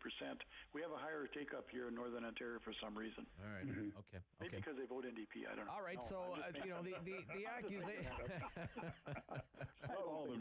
We have anti-vaxxers. Can I just say one last thing? Yeah. Part of the problem that the government has got, they're worried about the anti-vaxxer movement. And so that's why they're kind of sending mixed messages, trying to appease them. Oh, come on. I don't believe that. I don't believe that. One thing I've learned 32 years in politics, you got to take a position and stick with it. No, I don't. I don't buy that, Gilles. I think that's a cheap shot. Talk to Maxime Bernier. Well, Maxime Bernier is not an Ontario Progressive Conservative. He's not an Ontario Progressive Conservative. Independents there that are kind of in that position. And they're not in the. Anyway, I'm not going to speak on behalf of the PC party. They're not in. They're not in the PC caucus anymore. Look, but Dave, your colleagues here on the panel are saying it's a made-up number. That Mr. Lecce just made this number up, 50,000. No, Mr. Lecce took a look at the statistics from all the school boards, and that's how we arrived at that number. And the reality is we know that schools need to be open. It's a better education for the students if they're in class. We know that they're safer when they're in school. We have some of the lowest infection rates across North America in our under 20 population. It's because of the things that we have been doing. Now, I don't really understand why the Liberals and the NDP want to fire 50,000 people. That is their prerogative. If they want to go out on the next election and say, let's fire 50,000 people, that's probably the wrong approach to take on it. We're doing things to mitigate all of that risk. We've got 3 rapid tests now. each week for anyone who is not vaccinated to make sure that they're not carrying that virus into the school workplace. Yeah. We're making sure that the students are safe. We've got the PCR take-home tests for students now as well. We're doing all that we can do. We know all of us, I think all three of us here will agree, there is some vaccine hesitation among people. I don't truly understand why. I think that the only way that we're going to get out of this pandemic is through vaccination. And that's a good place to end, Dave. That's a good place to end because I think we all agree on that. Do we all agree on that? On what? Okay, a round of yeas and nays. We're going to get into this by getting everyone vaccinated, as many people as vaccinated. Round of yeas and nays. Carried? Yeah. Carried. Thank you. Carried. That's it. Rob Snow Show. Thank you, guys. We'll talk next week. Queen's Park Week in Review. Rob Snow Show. City News back on Monday. The Rob Snow Show. Weekdays at 9 on Rogers TV and City News. 101.1 FM and 1310 AM. Number 1 for local news in Ottawa and the Valley. This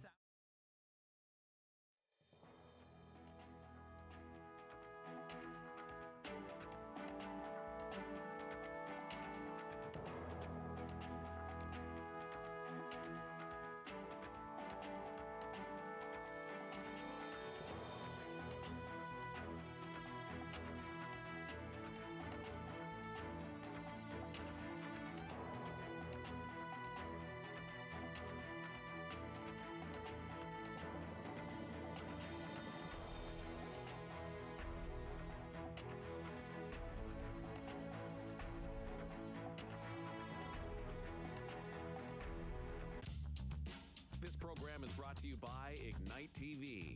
Now you're in command. Visit Rogers.com for more details.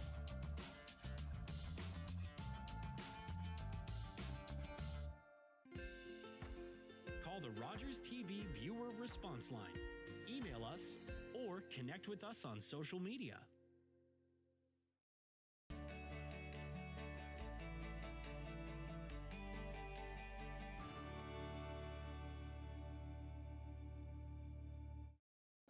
$20. And Maggie, Mrs. Calabash, come into my kitchen. A quick mayonnaise, egg yolks, garlic, Dijon mustard, lemon juice, olive oil, immersion blender. Go down,